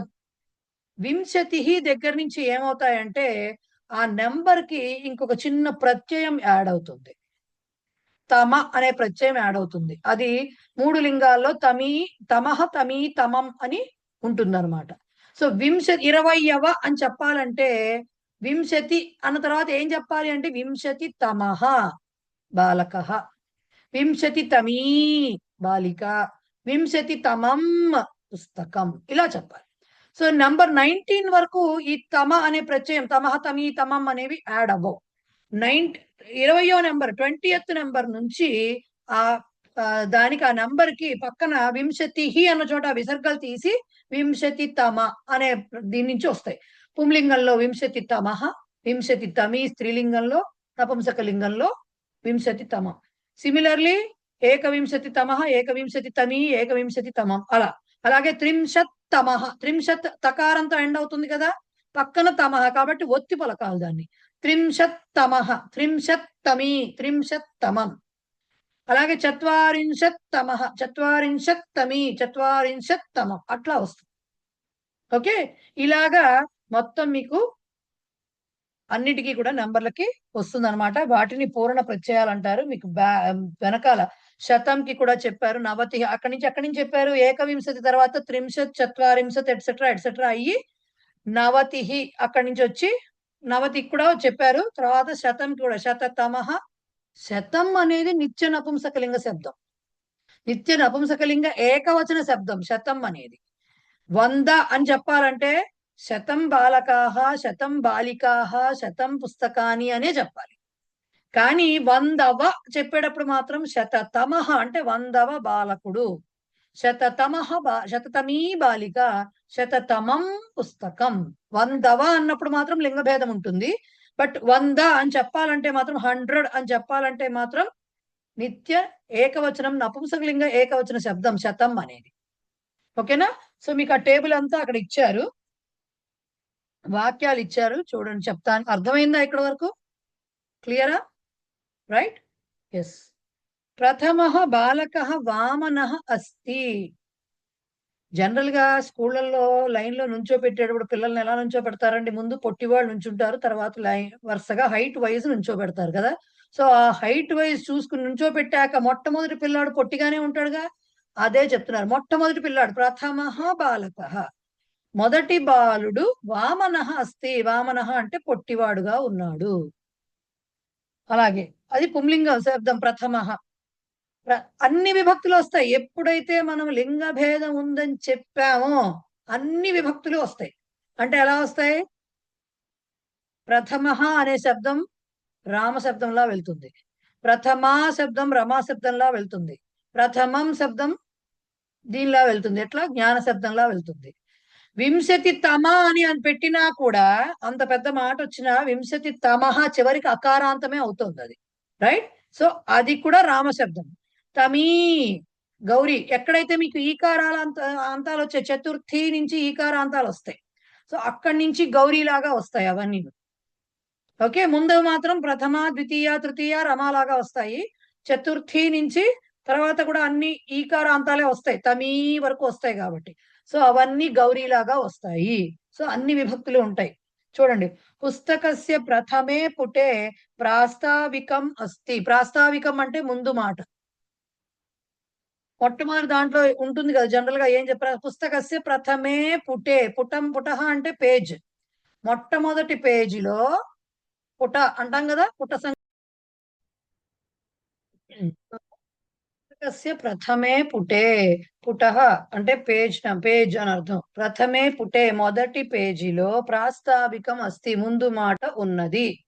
దాని గురించి ముందు మాట అవ్వచ్చు, లేకపోతే దాని గురించినటువంటి ప్రస్తావన ఏదైతే ఉందో ఆ పుస్తకం దేని గురించి అది అవ్వచ్చు. ప్రాస్తావికం అంటే అది. ఓకే, నెక్స్ట్ గిరీశస్య ప్రథమ అగ్ర. ఇక్కడ పుటః పుంలింగ శబ్దం కాబట్టి ప్రథమే పుంలింగంలో సప్తమి ఏకవచనంలో ఉంది. రైట్? అలాగే గిరీశస్య ప్రథమ అగ్రజ విత్తకోశే కార్యం కరోతి. విత్తకోశ అంటే బ్యాంక్. సో అగ్రజ అనేది స్త్రీలింగం కాబట్టి ప్రథమ అని వచ్చింది. వాడికి ఒక 3-4 అక్కయ్యలు ఉన్నాయనుకోండి, నా పెద్ద అక్కయ్య అంటాం కదా మన భాషలో. సో మొదటి అక్క అన్నమాట ఇక్కడ ప్రథమ అగ్రజ. గిరిజాయాః ద్వితీయ అగ్రజ సంగణక కార్యాలయే కార్యం కరోతి. సంగణకం అంటే కంప్యూటర్, సంగణక కార్యాలయం అంటే computer office, something related to software. Okay, ద్వితీయ అగ్రజ. ఇప్పుడు ఈ అమ్మాయి కూడా 2-3 అక్కయ్యలు ఉండొచ్చు, రెండవ అక్కయ్య, మా రెండో అక్క అని చెప్తాం కదా, ద్వితీయ అగ్రజ. నెక్స్ట్ విద్యాలయే ద్వితీయ ప్రకోష్ఠ విశాల అస్తి. రెండవ గది ఏదైతే ఉందో స్కూల్లో ప్రకోష్ఠ పుంలింగ శబ్దం కాబట్టి ద్వితీయ వచ్చింది. రెండవ గది విశాలంగా ఉన్నది. ద్వితీయస్య అట్టస్య ఉపరి తృతీయ అట్టః అస్తి. అట్టః అంటే అంతస్తు, ఫ్లోర్ అంటాం కదా, అంతస్తు. సో రెండవ అంతస్తు పైన మూడవ అంతస్తు ఉన్నది. అట్టః పుంలింగ శబ్దం. సో ద్వితీయస్య షష్ఠి విభక్తి వచ్చింది అక్కడ. ఎందుకు? అట్టస్య వచ్చింది కాబట్టి. సో ద్వితీయస్య అట్టస్య ఉపరి తృతీయः అట్టः अस्ति. పాండవేషు పంచమः అస్తి సహదేవः. పాండవుల ఐదుగురిలో పంచమః ఐదవ వాడు సహదేవుడు. ఓకే, పంచమః పుంలింగ శబ్దం అయింది. భగవద్గీతాయాం షష్ఠः అధ్యాయः ఆత్మ సంయమ యోగः. 6వ అధ్యాయము, అధ్యాయः పుంలింగ శబ్దం కాబట్టి షష్ఠः అని రావాలి. షష్ఠः, షష్ఠీ, షష్ఠం. ఓకే, షష్ఠः. నెక్స్ట్, వర్గస్య సప్తమే దినే కౌముదీ భోజనం అస్తి. సప్తమే దినం నపుంసకలింగం కాబట్టి ఇక్కడ సప్తమే దినే సప్తమి విభక్తి ఏకవచనంలో ఉన్నాయి. ఏంటది? వర్గస్య, అక్కడ ఏదో సెమినారో క్లాసో ఒక సెషన్సో ఏవో అయినప్పుడు దాని యొక్క లాస్ట్ సప్తమే దినే 7వ రోజున కౌముదీ భోజనం. కౌముది అంటే వెన్నెల, కౌముదీ భోజనం అంటే రాత్రి క్యాంప్ ఫైర్ అట్లాంటివన్నీ అని చెప్తారు కదా, అక్కడ వాళ్ళు డిన్నర్లు చేయడం అవి ఉన్నాయని చెప్పడం. So that is called Kaumudi భోజన. ఆసీత్ ఉండినది. అష్టాదశే దినే మహాభారత యుద్ధం సమాప్తం. మహాభారత యుద్ధం 18 రోజులు జరిగిందని మనకు అందరికీ తెలుసు కదండి. 18వ రోజున ముగిసింది మహాభారత యుద్ధం. అష్టాదశే దినే, ఇక్కడ కూడా దినం నపుంసకలింగం కాబట్టి సప్తమిలో ఉంది కాబట్టి అష్టాదశే అనేది సప్తమిలో ఉంది. ఓకే, అష్టాదశే దినే. ఓకే, సో వాటికే మనం ఇప్పుడు ఇందాక టేబుల్ చెప్పుకున్నదంతా కూడా చెప్పారు. అలా కాకుండా సపోజ్ 21 రోజులు చెప్పాలనుకోండి, 21వ రోజున అనాలంటే ఏం చెప్పాలి? ఏకవింశతితమే దినే అని చెప్పాలి. ఓకే, అలాగే మీకు ఎక్సర్సైజ్ వస్తుంది మళ్ళీ ఇవాళ. Second lesson answers, third lesson ఇవాళ థర్డ్ లెసన్ నెక్స్ట్ ఎప్పుడో వస్తుంది. సో అక్కడ తెలుస్తాయి, ఇంకా నెంబర్లు వేరే మార్చి ఇస్తాను కాబట్టి తెలుస్తాయి. మీకు ఇక్కడ ఎక్సర్సైజ్ లో కూడా వస్తాయి అవన్నీ. సో 19 ఫస్ట్ దానికి ఏంటి మహోదయ? ప్రథమహాకు ముందు అది ఎలా చదవాలి అర్థం కాలేదు. ఏం చదవలేదు, ఏం లేదు. ప్రథమ బాలక అంతే, మీకు నెంబర్ ఏదైనా తేడాగా పడి ఉంటుంది అంతే. లేదు మహోదయ, పంగవ్ అదేం లేదు. పంక్తౌ అంటే పంక్తౌ అని ఉంటే వరసలో అని అర్థం. లైన్ లో పంక్తౌ, పంక్తి, పంక్తి భోజనం అంటాం కదండి మనం, అదే పంక్తౌ వరసలో ఆ లైన్ లో అని అర్థం అనమాట. మేడం ఇది మేడం 60కి అయితే షష్ఠితమః అనాలా? ఇవ్వలేదు వాళ్ళు. 60గా అంతే. 60 షష్ఠితమః, తమీ షష్ఠితమ. అలా సప్తతితమః అనాలా? 70కి సప్తతితమః, అశీతితమః. ఇక్కడ 90తమః వాళ్ళు ఇచ్చారు కదా, అంతే. మీకు ఎక్కడైతే తకారంతో ఎండ్ అవుతుందో అక్కడ డబల్ తా పలకాలి. 30తమ, 40తమ, 50తమ అంతవరకు డబల్ తా పలకాలి. ఎక్కడైతే తీతో ఎండ్ అవుతుందో సప్తతితమ, తితమ అని రావాలి. అక్కడ తీతమ రావాలి, తి రాయాలి. అశీతితమ, 90తమ. షష్ఠి చోట అవి రెండు లేవు కాబట్టి షష్ఠితమ అని రాయాలి. Okay, right. ఏమంటే ఇది క్లియర్ అయిందంటేనే అంటే ఇక్కడ మహోదయ ఇక్కడ చత్వారింశత్ అని ఇచ్చారు, అక్కడి నుంచి పంచ, షష్ఠి, సప్త, అష్ట ఇవ్వలేదు కాబట్టి ఇంకా దాని ప్రకారం అలా ఫాలో అవటం అంతేనండి కదా. అన్నిటికీ ఇవ్వాలంటే వాళ్ళు ఎన్ని నెంబర్లు కానీ ఇస్తారు. ఎగ్జాంపుల్ గా ఒకటి ఇచ్చారు అంతే. ఓకేనా, ఇక్కడ వరకు క్లియర్ అయితే చెప్పండి. నెక్స్ట్ ది కొంచెం కన్ఫ్యూజ్ అవ్వచ్చు, చెప్తాను నేను. ఇక్కడ వరకు క్లియరా? ఎస్, భయపడక్కర్లేదు. ఇప్పటి వరకు ఎలా అయితే అన్ని క్లియర్ అవుతూ వచ్చాయి, ఇది కూడా అవుతుంది, బట్ కొంచెం నలగాలి. మహోదయ ఒక చిన్న డౌట్. చెప్పండి. ఇప్పుడు అష్ట అంటే ముందు లెసన్ లో నేర్చుకున్నప్పుడు సంఖ్యలు అక్కడ రెండు విభక్తుల్లో కూడా వచ్చాయి. అలాగే ఇప్పుడు ఒకట అంటే అష్ట అంటే ఒకే విభక్తిలో రెండు రూపాలు యా, అలాగా ఇక్కడ కూడా ఏమైనా వచ్చే ఛాన్సెస్ ఉంటాయా? ఇక్కడ లేవండి, ఎందుకంటే ఇవి పుంలింగాలన్నీ అకారాంతాలండి. స్త్రీలింగాల్లో ఫస్ట్ 3 ఆకారాంతాలు, తర్వాత అన్ని ఈకారాంతాలే. ఓకే, సో మీకు అష్ట శబ్దం అష్టన్ అది వేరుగా ఉంటుంది. సో ఇక్కడ అట్లా ఏం రావు. ఇక్కడ అన్ని ఫస్ట్ అన్ని కూడా పుంలింగాలన్నీ రామ శబ్దాన్ని అనుసరించి ఉంటాయి. స్త్రీలింగాల్లో ఫస్ట్ 3 రమా శబ్దాన్ని, తర్వాత మిగతా అన్ని గౌరీ శబ్దాన్ని అనుసరిస్తాయి. నపుంసకలింగంలో అన్ని జ్ఞాన శబ్దాన్ని అనుసరిస్తాయి. దీంట్లో నకారాంతాలు ఏం లేవు కాబట్టి అట్లాంటి సమస్య రాదు ఇక్కడ మీకు. ధన్యవాదాలు. రైట్. సో నంబర్స్ అయినాయి, పూర్ణ ప్రత్యయాలు కూడా అయినాయి కదా, మామూలు విశేషణాలు అయినాయి, నంబర్లు అయినాయి, పూర్ణ ప్రత్యయాలు అయినాయి. నెక్స్ట్ వచ్చేది ఏంటంటే 2 ప్రత్యయాలు ఉన్నాయి. చిత్ చన అనే 2 ప్రత్యయాలు. చిత్ అన్నా చన అన్నా కూడా రెండిటికి ఒకటే అర్థం, ఏదైనా వాడచ్చు. అయితే ఇవి దేన్ని సూచిస్తాయి అంటే, మీరు ఏకః బాలకః అస్తి అన్నప్పుడు బానే ఉంటుంది, ఒక బాలుడు ఉన్నాడు అని చెప్తాం. కానీ మనకి తెలియనప్పుడు ఎవరో వచ్చారు అంటాం, ఎవరో ఒక అబ్బాయి అంటాం చూసారా, ఎవరో అని ర్యాండమ్ గా చెప్తాం. అంటే స్పెసిఫిక్ గా చెప్పకుండా, ఖచ్చితంగా సర్టెన్ గా చెప్పకుండా, ఏదో ర్యాండమ్ గా ఒక అబ్బాయి ఎక్కడి నుంచో వచ్చాడు, లేదంటే ర్యాండమ్ గా ఎవరో తగిలారు నాకు ఇలా మాట్లాడతాం మనం. సో ఒకడు తగిలాడు, దారిలో వెళుతుంటే ఒకడు తగిలాడు అంటాం. ఆ ఒకడు ఎవడో చెప్పం మనం. ఓకే. సో ఆ ర్యాండమ్ గా ఒక సర్టనిటీ లేకుండా చెప్పే పరిస్థితి వచ్చినప్పుడు చిత్ చన అనేటటువంటి 2 ప్రత్యయాలను యాడ్ చేస్తూ దానికి అర్థాన్ని చెప్తాం అన్నమాట మనం. అంటే ఆ తాలూకు సందర్భాన్ని మనము కోట్ చేస్తాం అన్నమాట. ఓకే. అనిశ్చితార్థక ప్రత్యయాలు అంటారు వీటిని. పుస్తకంలో మీకు ఇచ్చారు. చిత్ చన, చనాకేమో హలంతం ఉండదు, చిత్కి హలంతం ఉంటుంది. మరి అయితే ఈ చిత్ చన రెండింటినీ కూడా అనిశ్చితార్థకాలు అంటారు. వీటిని వేటికి వాడతారు, దేనికి పడితే దానికి మనం ప్రత్యయం అంటే మనం ధాతువులకు వాడేశాం కదా, చక్కగా మనం తీసుకెళ్లిపోయి గమ్ ధాతువుకి గచ్చతికి వాడేసాం, గత్వా వాడాము, అలా వాడేస్తామా? కాదు. ఈ 2 ప్రత్యయాలు మాత్రం కేవలం కిం శబ్ద రూపాలకి మాత్రమే అటాచ్ చేస్తారు. కేవలం కిం శబ్ద రూపాలు అంటే కింలో 3 ఉన్నాయి, గుర్తున్నాయి కదా. కిం శబ్దంలో పుంలింగ శబ్దం ఉంది, స్త్రీలింగ శబ్దం ఉంది, నపుంసకలింగ శబ్దం ఉంది. కహ కౌకే పుంలింగం, కాకే కాహ స్త్రీలింగం, కింకే కాని నపుంసకలింగం. ఇప్పుడు ఒక్కొక్క దాంట్లో 21 రూపాలు, మొత్తం కిం శబ్ద రూపాలన్నీ 63 రూపాలు. ఈ అంటే 7 విభక్తుల్లో 3 లింగాల్లో 3 వచనాల్లో కలిపి కిం శబ్ద రూపాలు 61 రూపాలు. ఈ 61 రూపాలకు మాత్రమే చిత్తచన వాడతారు, ఇంక వేటికి వాడరు. కేవలం ఈ 61 రూపాయలకి వాడతారు. ఎట్లా వాడతారు? సపోజ్ ఇప్పుడు మీకు కహ కౌ కే ఉంది, ప్రథమా విభక్తి పుంలింగ శబ్దం కిం శబ్దంలో కదా. కహ ప్లస్ చిత్ కశ్చిత్ అవుతుంది. ఓకే. కౌ ప్లస్ చిత్ ద్వివచనం కౌ చిత్. కే ప్లస్ చిత్ కే చిత్. అంటే అర్థం ఏమిటి మరి దీనికి? అలాగే చన వచ్చినా కూడా అంతే.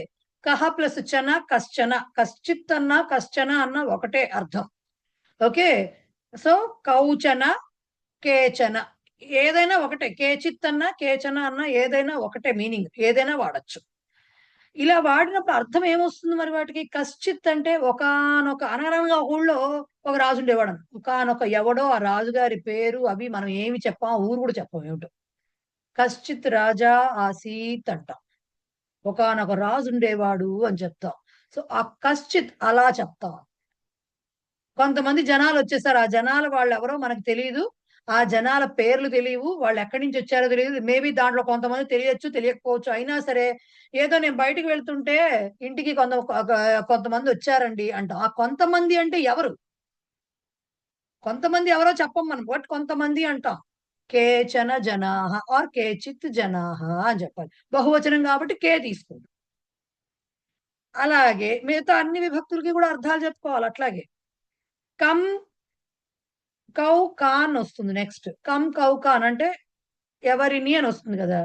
అప్పుడు కంచిత్, కం ప్లస్ చిత్ కంచిత్ ఎలా రాయాలో నేను చూపిస్తాను. నేను కంచిత్ రాసినప్పుడు ఏమవుతుంది? ఎవడో ఒకడిని అని విభక్తి చెప్పుకోవాలి, ద్వితీయ చెప్పుకోవాలి. కంచిత్ బాలకం పృష్టం మార్గే కంచిత్ జనం పృష్టవాన్ అంటాం. అంటే ఎవడో ఒకటి ఎవడో తెలియదు, ఎవడో ర్యాండమ్ మనకి ఎదురుపడిన వాడిని, బాబు ఇటు వెళ్ళాలని, గుడికి వెళ్ళాలంటే ఎటు వెళ్ళాలి అని అడిగాం మనం. వాడెవడో మనకు తెలియదు, ఫస్ట్ టైం చూస్తున్నాం వాడిని.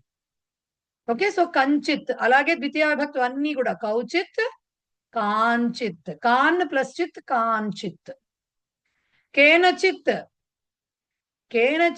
కేనచిత్ శిక్షకేన ఉక్తం అన్నాం అనుకో, ఎవరో ఒక ఉపాధ్యాయుడి చేత చెప్పబడింది అని చెప్తాం. శిక్షకేన అంటున్నాం కాబట్టి కేనచిత్ వాడాలి. ఎందుకు చెప్తున్నాను ఇవన్నీ? ఈ చిత్తు చన అనేటటువంటి అనిశ్చితార్థక ప్రత్యయాలు కేవలం కింశబ్ద రూపాలకే ఉపయోగిస్తాం, యాడ్ చేస్తాము. ఆ యాడ్ చేసినప్పుడు వచ్చిన పదాలు ఉంటాయి కదా, ఆ వచ్చిన పదాలకి మళ్ళీ ఇంకా విభక్తి ఉండదు. ఇప్పుడు ఇలా చెప్పాలనుకోండి, కింశబ్దంలో ఏముందో చివరికి, ప్రత్యయం అంటే ఎప్పుడు చివరిలో యాడ్ చేసేది, ఉపసర్గ అంటే ఎప్పుడు ముందు వచ్చేది. కాబట్టి పదానికి చివరిలో యాడ్ చేస్తాం. సో కాబట్టి దానికి ఇంకా విభక్తి రూపాలు ఉండవు. ఒకసారి ఆ రూపం కేచిద్భ్య కేచిద్భి ఇలా చెప్పకూడదు, కైశ్చిత్ అనే చెప్పాలి. అలాగే ముందు విభక్తి రూపం తీసేసుకుని కింశబ్దంలో దానికి చిత్తు చన వాడాలి. ఓకే, అంతే తప్ప చివరికి చిత్తుకి చనకి మళ్ళీ చనేభ్య శనగలేభ్య ఇలా చెప్పకూడదు. సో చిత్తు చన చివరికి వస్తాయి, అంతవరకే అనమాట. సో విభక్తులు ఎలా వస్తాయి?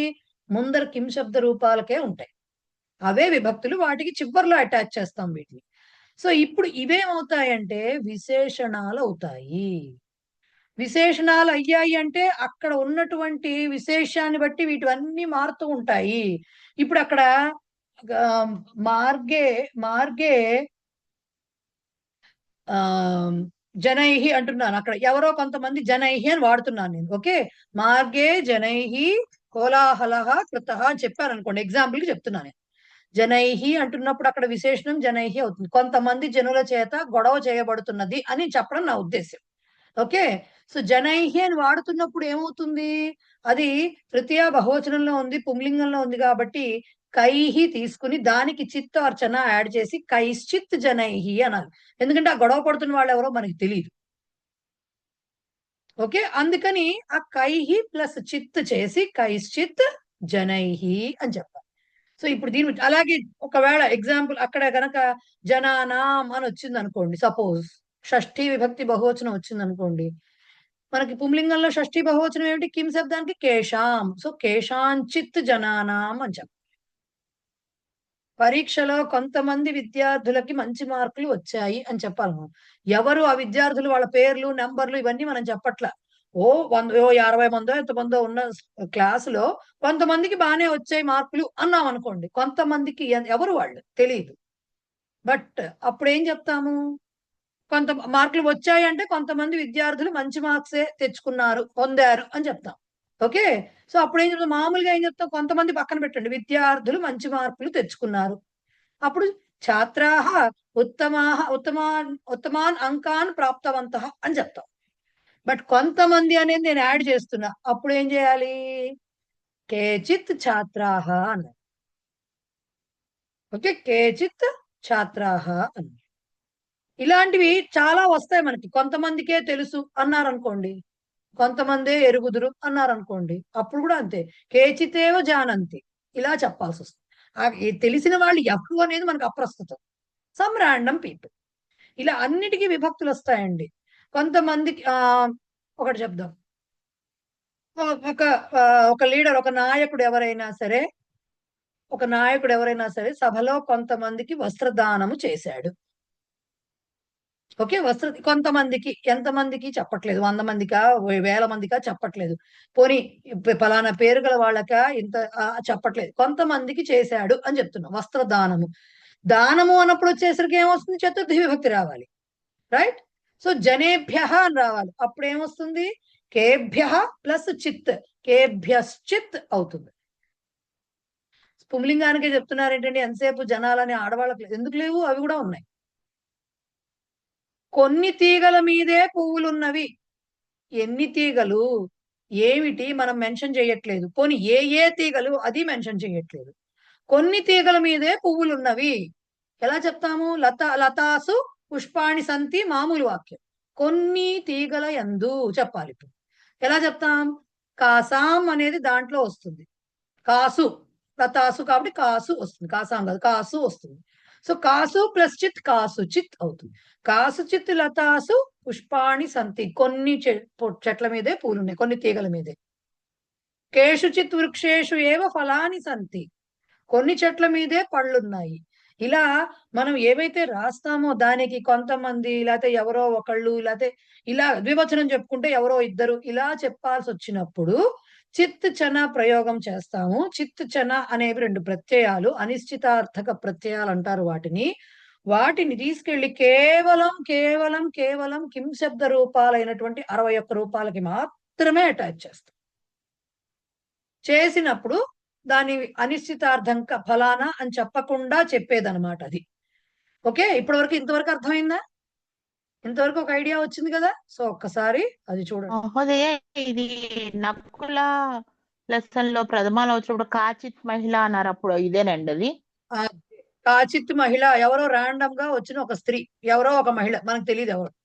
సో కాచిత్ మహిళ అక్కడే వస్తుంది. సో ఒక్కసారి ఇది చూడండి, మళ్ళీ చెప్తాను నేను.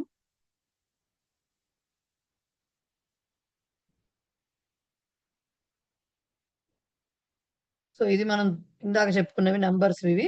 సో పంచమ్యాహ మహిళాయాహ ఇలాంటివన్నీ వస్తాయి అని చెప్పుకున్నాం. డిఫరెంట్ విభక్తులు రాశానంతా ఇక్కడ. ఇప్పుడు మనం చెప్పుకుంటుంది ఏంటంటే చిత్ చన అనిశ్చితార్థక ప్రయోగ, అనిశ్చితార్థ అన్సర్టనిటీ చెప్పేదన్నమాట. దీంట్లో ఈ ప్రత్యయాలు, దీస్ ప్రత్యయా are added to all the forms of కిం శబ్ద ఇన్ 3 genders. అన్ని ఇందాక నేను చెప్పింది.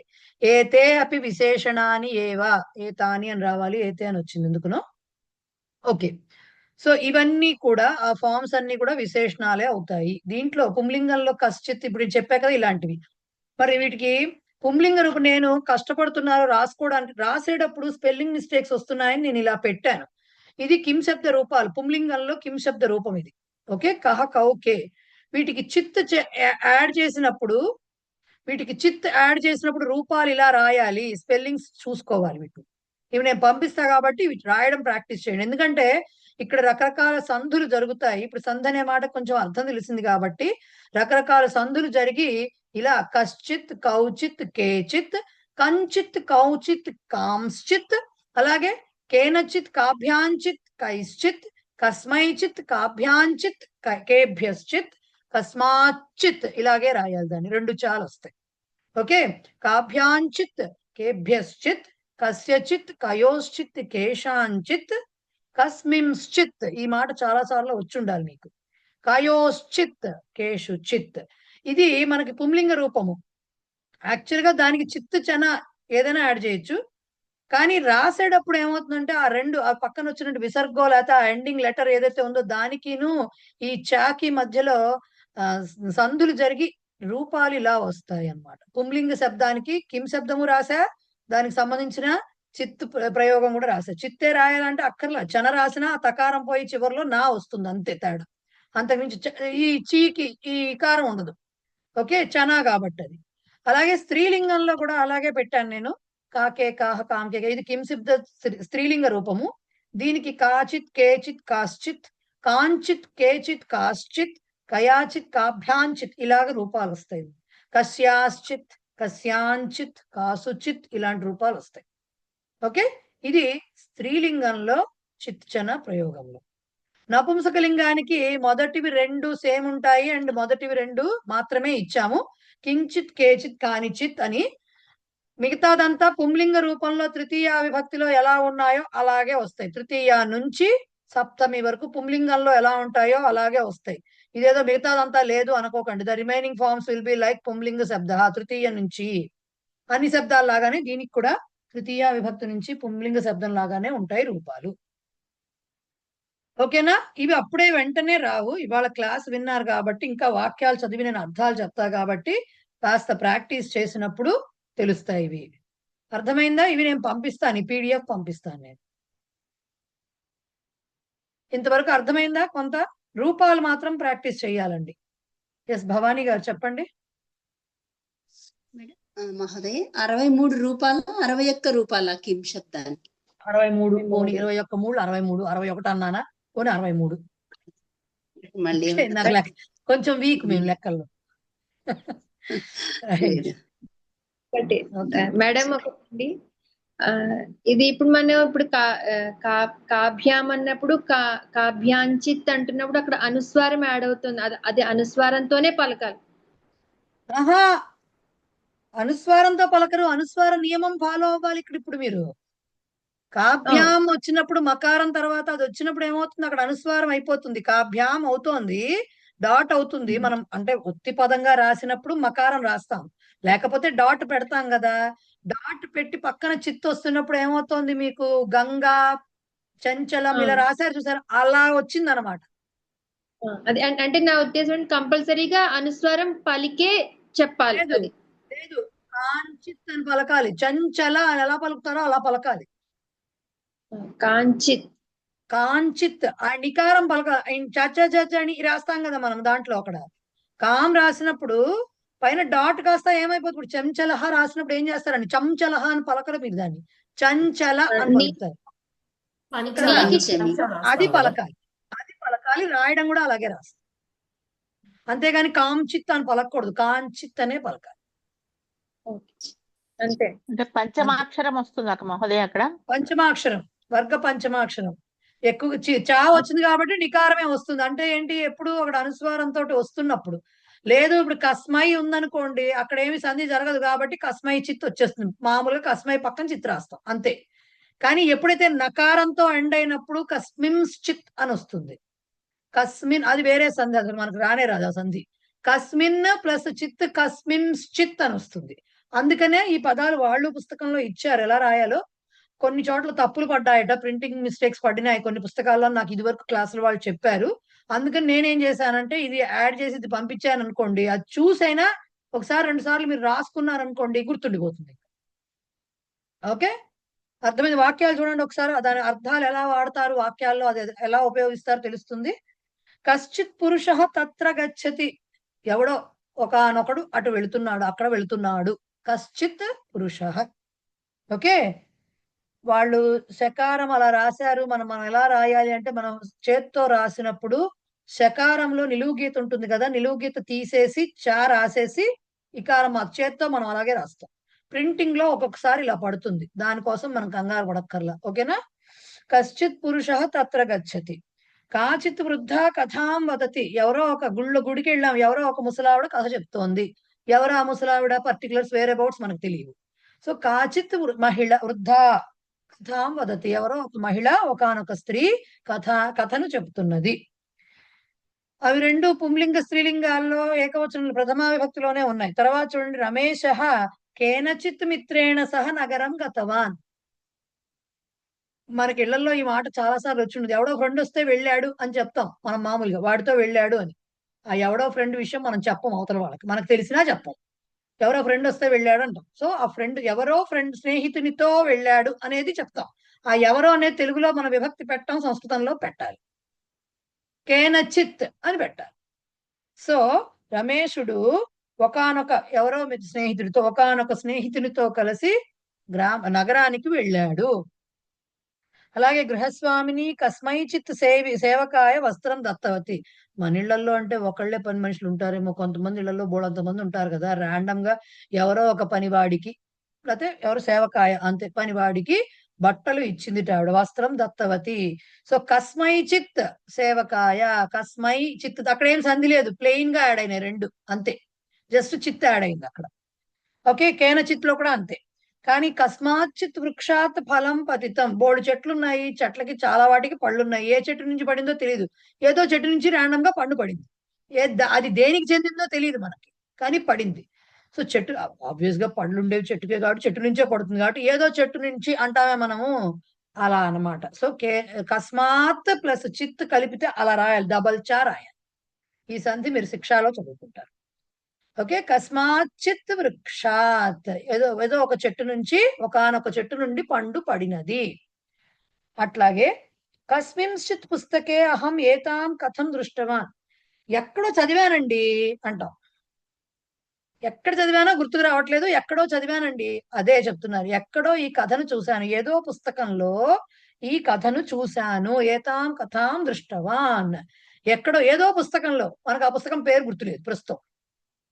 సో అదనమాట. సో పుస్తకే అంటున్నాం కాబట్టి కస్మిన్ ప్లస్ చిత్ కలిపితే అలా రాయాలి, కస్మింశ్చిత్ అని రాయాలి. ఆ సంధి ఏమిటనేది మాత్రం మనం కోవిద లోపల కూడా చదవం. అసలు మనం ఈ పత్రాలు చదవం కాదు చదవం. సో ఆ రూపం గుర్తుపెట్టుకోండి. అంటే అది ఎలా వచ్చిందండి అని మాత్రం అడగండి. రైట్. ఛాత్ర కంచన శిక్షకం వచ్చింది కదండి ఆ? ఇక్కడ కస్మిన్ ప్లస్ చిత్, ఇక్కడ అనుస్వరమే వచ్చింది కదా, కస్మిన్ చిత్. కస్మిమ్ కాదు కదండి, మనకు ఒరిజినల్ రూపం ఏంటి? కస్మిన్. అవును, కస్మిన్ కస్మిన్ ప్లస్ ప్లస్ చిత్. కలిస్తే అలా ఇలా రాయాలి. అదే సంధం మనకు అనుస్వారం వస్తుంది. ఇక్కడ వస్తుంది అనుస్వారం, కస్మిమ్ వస్తుంది, చిత్ శకారము వస్తుంది. ఆ నకారం ప్లేస్ లో అనుస్వారం వస్తుంది, శకారం వస్తుంది. అదేమిటనేది మనకు ఎందుకు వచ్చిందో మనకు అనవసరం, అలా రాయాలని తెలుసుకోండి అంతే. నకారం వచ్చిన ప్రతి చోట అలాగే వస్తుంది. కాంశ్చిత్ కూడా అలాగే వస్తుంది. కాన్ వచ్చిన కాన్ ప్లస్ చిత్ కాంశ్చిత్ అని వస్తుంది. ఓకే, మీకు ఇప్పుడు పంపిస్తాను కాబట్టి అప్పుడు చూడండి, అవి అర్థమవుతుంది అప్పుడు. ఛాత్ర కంచన శిక్షకం పృష్టవాన్ ఆసీత్. బోళంతమంది టీచర్లు ఉన్నారు, వీడికి ఏదో పరీక్షలు ఎప్పటి నుంచి ఉన్నావు, లేకపోతే ఏదో డౌట్ వచ్చి ఉండొచ్చు. ఎవరో ఒక టీచర్ ని అడిగాడు వాడు. సో టీచర్ ని అన్నప్పుడు శిక్షకం ద్వితీయ వచ్చింది పుంలింగం కాబట్టి కం ప్లస్ చిత్ కంచిత్ అవుతుంది. ఇక్కడ అనుస్వార నియమం ప్రకారం వచ్చింది. అది వర్గ పంచమాక్షరం వస్తుందని చదువుకున్నాగా, దాని ప్రకారంగా కంచిత్ అని వచ్చింది. సో కంచన చిత్తేనా కావచ్చు, చిత్ రాస్తే ఇకారం కూడా వస్తుంది, కంచిత్ అని వస్తుంది. చన రాశారు కాబట్టి కంచన అని వచ్చింది. ఓకే, అక్కడ ఇకారం లేదు కాబట్టి. సో విద్యార్థి ఒకానొక శిక్షకుడిని అడిగాడు. కేషుచిత్ విద్యాలయేషు ఉత్తమం పాఠనం న ప్రచలతి. కొన్ని పాఠశాలలలో పాఠనం అంటే బోధన సరిగ్గా ఉండదు. ఓకే, బోధన సరిగా జరగడం లేదు. నా ప్రచలతి జరగట్లేదు, పాఠాలు సరిగ్గా చెప్పట్లేదు అనేది మన భాష. ఓకే, సో కేషు విద్యాలయేషు వచ్చింది కాబట్టి కేషు ప్లస్ చిత్ కేషు చిత్ వచ్చింది అనమాట. నెక్స్ట్ కేభ్యశ్చిత్ జనేభ్య త్యాగ న రోచతే. రోచతే వచ్చింది కదా, సో చతుర్థి రావాలి కదా. సో కొంతమంది జనులకు త్యాగం అనేది రుచించదు, నచ్చదు. సో జనేభ్య వచ్చింది కాబట్టి చతుర్థి కేభ్య ప్లస్ చిత్ కేభ్యశ్చిత్ అవుతుంది అనమాట. అది అలా రాయాలి. ఓకే, నెక్స్ట్ అహం కాంశ్చన ప్రశ్నాన్ ప్రష్టుమిచ్చామి. నేను కొన్ని ప్రశ్నలను అడగదలుచుకున్నాను, అడుగుటకు ఇష్టపడుతున్నాను. ప్రశ్నాన్ పుంలింగ ద్వితీయ విభక్తి బహువచనం. సో కాన్ రావాలి కిం శబ్దంలో, కాన్ ప్లస్ చన అలా రాయాలి, కాంశ్చన కాంశ్చన. అలాగే కాన్ ప్లస్ చిత్ వస్తే కాంశ్చిత్ వస్తుంది. ఓకేనా, అది ఇలా వాడతాం అనమాట. చిత్ అండ్ చన అనే దాని ఏమంటారు, ప్రత్యయాలని. వాళ్ళు కూడా అక్కడ ఇచ్చారు పుంలింగంలో స్త్రీలింగంలో కొన్ని రూపాలు ఎలా రాయాలి అనేది వాళ్ళు ఇచ్చారు. నేను మొత్తం అన్ని రాసి పంపించాను. 1-2 సార్లు ఆ శబ్ద రూపాలు రాసుకోండి. రాసుకుంటే కొంచెం అలవాటు అవుతుంది. మీరు రాస్తూ ఉంటే అనుకుంటూ మీకు తెలుస్తుంది, ఎలా రాయాలి ఎలా పలకాలి తెలుస్తుంది. రైట్. అంటే మేడం నకారం వచ్చినప్పుడు అనుస్వారము అలాగే షకారం రెండు వస్తాయి. రెండు వస్తాయి. ఓకే మహోదయ, ఇది ఎగ్జామ్ లో ఇప్పుడు చిత్తు చెన ప్రయోగం అని చెప్పని ఇస్తారండి. అంతే, డెఫినెట్ గా ఇస్తారు. అంటే ఎలా క్వశ్చన్ ఎలా వస్తుంది మహోదయ? ఇప్పుడు క్వశ్చన్ ఇలాగే వస్తాయి. దీనికి మీకు ఎక్సర్సైజెస్ చేస్తారు కదా, నెక్స్ట్ ఎక్సర్సైజ్ ఎలా వస్తాయో అలా వస్తాయి. ఎక్సర్సైజ్ చేశాక కానీ మీకు ఆ డౌట్ రాకూడదు. యాక్చువల్ గా ఎక్సర్సైజ్ చేశాక అప్పుడు చూసిన తర్వాత ఓహో ఇలా అడుగుతారు కాబోలు అని చెప్పి తెలుసుకోవాలి. రైట్, ఇంతవరకు కొంచెం అర్థమైందా? ఓకే, అట్లాగే ఇప్పటి వరకు ఏం చెప్పాను నేను, కిం శబ్ద రూపాలకి మాత్రమే చిత్ అండ్ చన వాడతాము అన్నాం. కిం వదిలేసినా ఇంకా మనకి కకారాలు ఉన్నాయి కదా. ఏమేమిటి కకారాలు? కిం వదిలేసేస్తే కిం, కుత్ర, కతి, కదా, కథం, కిమర్థం ఉన్నాయి కదా, కుతః ఉన్నాయి కదా. దీంట్లో కిమర్థం పక్కన పెట్టేయాలి. కిమర్థం అనే దానికి ఇంకేం యాడ్ అవ్వవు. కిమర్థం అనేది అంతే, దానికి ఏం యాడ్ అవ్వవు. కానీ కుత్ర అనే దానికి కుత్రచిత్ అని వాడతాము. కుత్రచన ఆర్ కుత్రచిత్ ఎక్కువగా వాడతాము. ఓకే, కదాచిత్ అనే మాట మీరు వినుంటారు. కదాచిత్ అనే మాట వినుంటారు. రైట్, కుత్ర కతిచిత్ అనేది కూడా ఉంది మాట. ఓకే, కుతశ్చిత్ అనే మాట కూడా ఉంది. కుతః చిత్, కుతశ్చిత్ అనే మాట కూడా ఉంది. కిం కుత్ర కతి కథం, కథంచిత్ కూడా ఉంది. ఒక్క కిమర్థానికి మాత్రమే ఏమీ రాదు. రాకుండా కుత్రచిత్, కతిచిత్, కదాచిత్, కుతశ్చిత్, ఇంకోటి ఏంటుంది కథంచిత్, అన్నీ వస్తాయి. మరి దానికి అర్థం ఎలా చెప్పుకుంటాం? కుత్రచిత్ అనగానే జనరల్ గా మన ఇళ్లలో పెద్దవాళ్ళు, మనకు కూడా ఉన్నాయండి, ఎక్కడో పెట్టేశాను కనపట్లేదు అంటాం. ఎక్కడ పెట్టామో గుర్తుండదు కాబట్టి అంటాం ఎక్కడో కుత్రచిత్. ఓకే, ఎలాగో అలా ఈ పని జరిగిపోతే చాలు అంటాం. కథంచిత్, కథం అంటే ఎలా కదా, హౌ కదా కథం అంటే. సో కథంచిత్ అంటే ఎలాగో అలా. ఓకే, అలాగే కుత్ర అంటే ఎక్కడ, వేర్. సో కుత్రచిత్ అంటే ఎక్కడో తెలీదు. ఓకే, అట్లాగే కదాచిత్, కదాచిత్కి మాత్రం చాలా అర్థాలు ఉన్నాయి. కదాచిత్ అనే దానికి బహుశా అనే అర్థం కూడా ఉంది, ప్రాయః అనే అర్థం ఉంది. కదాచిత్ కి జనరల్లీ అనే మీనింగ్ కూడా ఉంది, సాధారణంగా అనే మీనింగ్ కూడా ఉంది. ఎప్పుడో ఒకప్పుడు అనే టైప్ లో కూడా కదాచిత్ అని చెప్పడానికి అర్థాలు ఉన్నాయి అన్నిటికీ. సో కదాచిత్ ఉంది. నెక్స్ట్ కథంచిత్ అయింది. కుతశ్చిత్, కుతశ్చిత్ అంటే కుతః అంటే మీకు ఎక్కడి నుండి అనేది మాత్రమే మీరు చదువుకున్నారు ప్రవేశాలు, నగరతః అలాగా. కానీ కుతః అంటే ఎందువలన అని కూడా ఉంది. సో కుతశ్చిత్ అంటే ఎందుకనో అంటాను చూడు. ఎందుకనో మరి ఇవాళ క్లాస్కి రాలేదు ఆవిడ అంటాం అనుకోండి, ఎందుకనో రీజన్ మనకు తెలియదు. సో ఎందుకనో, ఎందువల్ల అంటాం, అప్పుడు కుతశ్చిత్ అని వాడతాం. సో అలాగా సప్త కకారాల్లో కిం శబ్ద రూపాలు అన్నిటికీ యాడ్ అవుతుంది అన్నాము, కిమర్థంకి యాడ్ అవుతుందని చెప్పాము. సో మిగతా వాటన్నిటికీ యాడ్ అవుతుంది అనమాట, చిత్తు చన యాడ్ అవుతాయి. సో వాటికి కొన్ని ఎగ్జాంపుల్స్ ఇచ్చారు చూడండి. మమ లేఖని కుత్రచిత్ పతిత, అయ్యో పెన్ను ఎక్కడో పడిపోయింది. స్కూల్కి వెళ్ళే దోవలోనో ఆఫీస్కి, ఇంట్లోనే మనం చాలా చోట్ల పడేస్తుంటాం కదా, ఏ సోఫా లోపలికో దూరిపోయో మంచం కిందకు దూరిపోయో ఉంటాయి, మనకి గుర్తుండదు ఎక్కడ పెట్టామో. ఎక్కడో పడిపోయింది అని మాత్రం అంటాం. తెచ్చానే, ఎక్కడ పడిపోయిందో కనపడట్లేదు అంటాం. సో మమ లేఖని కుత్రచిత్ పతిత, ఎక్కడో పడిపోయింది నా పెన్ను. కదాచిత్ సజ్జనః అపి రుష్టః భవతి, అప్పుడప్పుడు అనే మీనింగ్ కూడా ఉంది కదాచిత్ కి. అప్పుడప్పుడు సజ్జన్, లేకపోతే ఒకానొకప్పుడు, లేకపోతే ఎప్పుడో అప్పుడు అన్ని ఇచ్చారు వాళ్ళు మీనింగ్ చూడండి. సజ్జనుడు కూడా రుష్టః భవతి, కోపోద్రిక్తుడు అవుతాడు. రుష్టః అంటే కోపం వచ్చినవాడు రుష్టుడు. ఓకే, రుష్టః భవతి, లేకపోతే చిరాకు వచ్చినవాడు, లేకపోతే సంథింగ్ ఏదో వచ్చి కొంచెం కోపం వచ్చినవాడు రుష్టః అంటే అది అర్థం. అలుగుటయే ఎరుంగని అజాత శత్రువే అలిగిన నాడు అనేది ఉండేది కదా ఇదివరకు పద్యం ఒకటి, ఆ టైప్ లో అనమాట. ఎంత మంచివాడికైనా ఎప్పుడో అప్పుడు కోపం వస్తుంది, ఆ చెప్పడం అనమాట ఇది. ఓకే, కదాచిత్ అంటే అక్కడ అలా వచ్చింది. ప్రకోష్ఠే కుతశ్చిత్ శీతవాయు ఆగచ్చతి, శుభ్రంగా తలుపులన్నీ వేస్తాం. రేపు చలికాలం వచ్చిందంటే తలుపులన్నీ బిడాయించి కూర్చుంటాము, కానీ ఎక్కడి నుంచో చల్లగాలి వచ్చేస్తోంది, అదే చెప్తున్నారు వాళ్ళు. ప్రకోష్ఠే కుతశ్చిత్, ఎక్కడి నుండో, ఎక్కడి నుంచి వస్తుందో ఆ లీక్ కోసం మొత్తం వెతుకుతాం రూమ్ అంతా. ఓహో ఈ సన్న దీంట్లోంచి రంధ్రంలోంచి వస్తుంది అనమాట. సో అదనమాట, ఎక్కడి నుంచో వచ్చేస్తుంది, సన్నగా చల్లగాలి వచ్చేస్తోంది రూమ్ లోకి అని చెప్తున్నారు. గదిలోకి ఎక్కడి నుండో శీతవాయు, చల్లని గాలి ఆగచ్చతి, వస్తున్నది. అలాగే కతిచిత్ నాణకాన్ని ప్రాప్య భిక్షుకః సంతుష్టః, బిచ్చగాడికి ఎవరో కొన్ని నాణ్యాలు వేశారు, కొన్ని నాణ్యాలు ఎన్ని వేశారో తెలీదు. కాబట్టి కతిచిత్ కొన్ని నాణములను పొంది భిక్షకుడు సంతుష్టుడయ్యాడు, తృప్తి చెందాడు.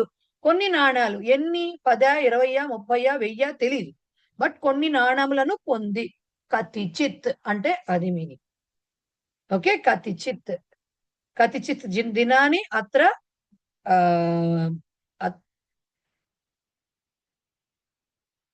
వసతు అని చెప్పాం అనుకోండి. ఎవరైనా మన ఇంటికి వచ్చినప్పుడు ఇక్కడ మా ఇంట్లో కూడా కొన్ని రోజులు ఉండండి అన్న, ఎన్ని రోజులు మనం ఏం మెన్షన్ చేయట్లేదు. సో కొన్ని రోజులు ఉండండి అని జనరల్ గా మేము వెళ్ళిపోతాం అనే వాళ్ళే ఉండమనాలనిపిస్తుంది కదా.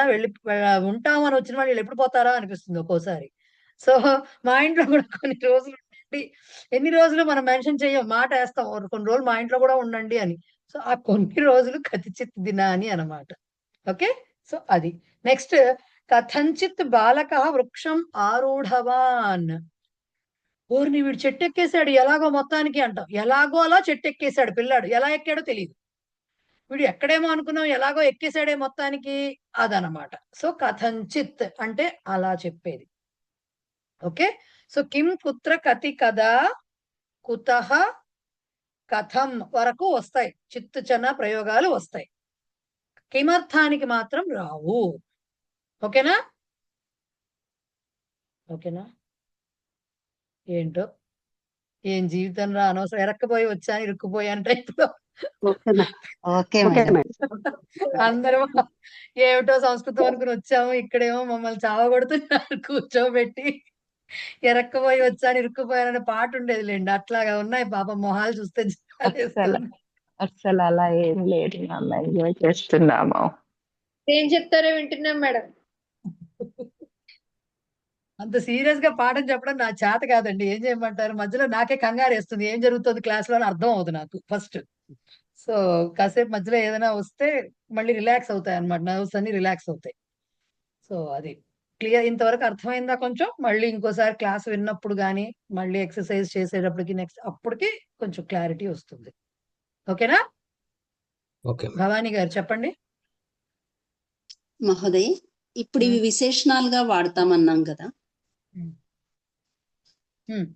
అయితే ఇలాంటి వాక్యాలలో మమ లేఖని కుత్రచిత్ పతిత అన్నప్పుడు కుత్రచిత్ అనేది విశేషణము, విశేష్యము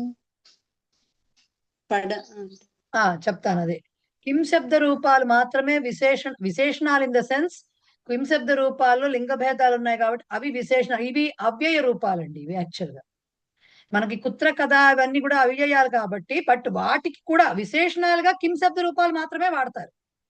చిచ్చన అన్ని విశేషణాలు అని కాదు, కిం శబ్ద రూపాలు మాత్రం విశేషణాలు. ఇవేమిటంటే ఇవి మిగతా కకారాల్లో మిగతా 5టికి కూడా యాడ్ అవుతాయి, వాటి అర్థాలు ఇలా ఉంటాయి. ఇవి విశేషణాలు అని చెప్పట్లేదు, అందుకే వాళ్ళు. చిచ్చన ప్రయోగం విశేషణమే ఎప్పుడు కిం తోటి యాడ్ అయినప్పుడు. ఆ 63 రూపాలు విశేషణాలు, ఇవి విశేషణాలు కాదు. ఇవి ముందర చిత్ యాడ్ అవ్వక మునుపు అవి అవ్యయాలే, యాడ్ అయ్యాక కూడా అవ్యయాలే. ఓకేనా? ధన్యవాదాలు.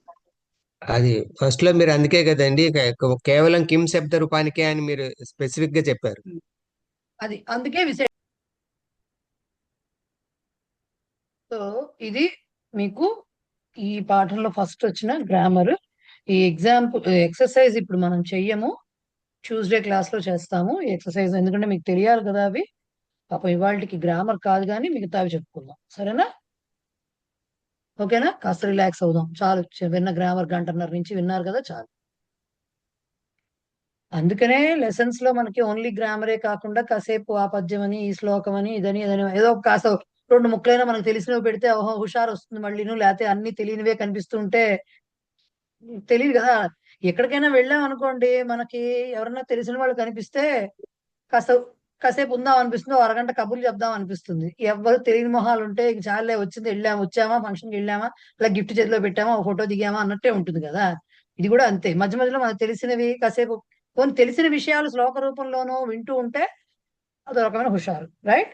చాటు శ్లోకం చాలా బాగుంటుంది, చాలా అంటే చాలా బాగుంటుంది చాటు శ్లోకము. అది చదువుకుందాం, చూడండి.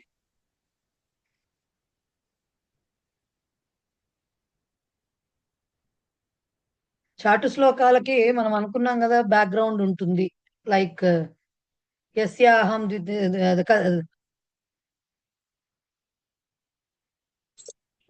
యస్య విహస్య విహాయ చ షష్ఠీ చ చతుర్థి అవి చెప్పుకున్నాం కదా అట్లాంటివి. సో దీనికి కూడా బ్యాక్గ్రౌండ్ ఏంటి, హే హేరంబ కిమంబ అలా కూడా చెప్పుకున్నాం కదా, అట్లాగే పార్వతీదేవి చెప్తోంది అని చెప్పి. అలాగే దీనికి ఏంటంటే ప్రతి ఇంట్లో ఉండే రామాయణమేనండి ఇది.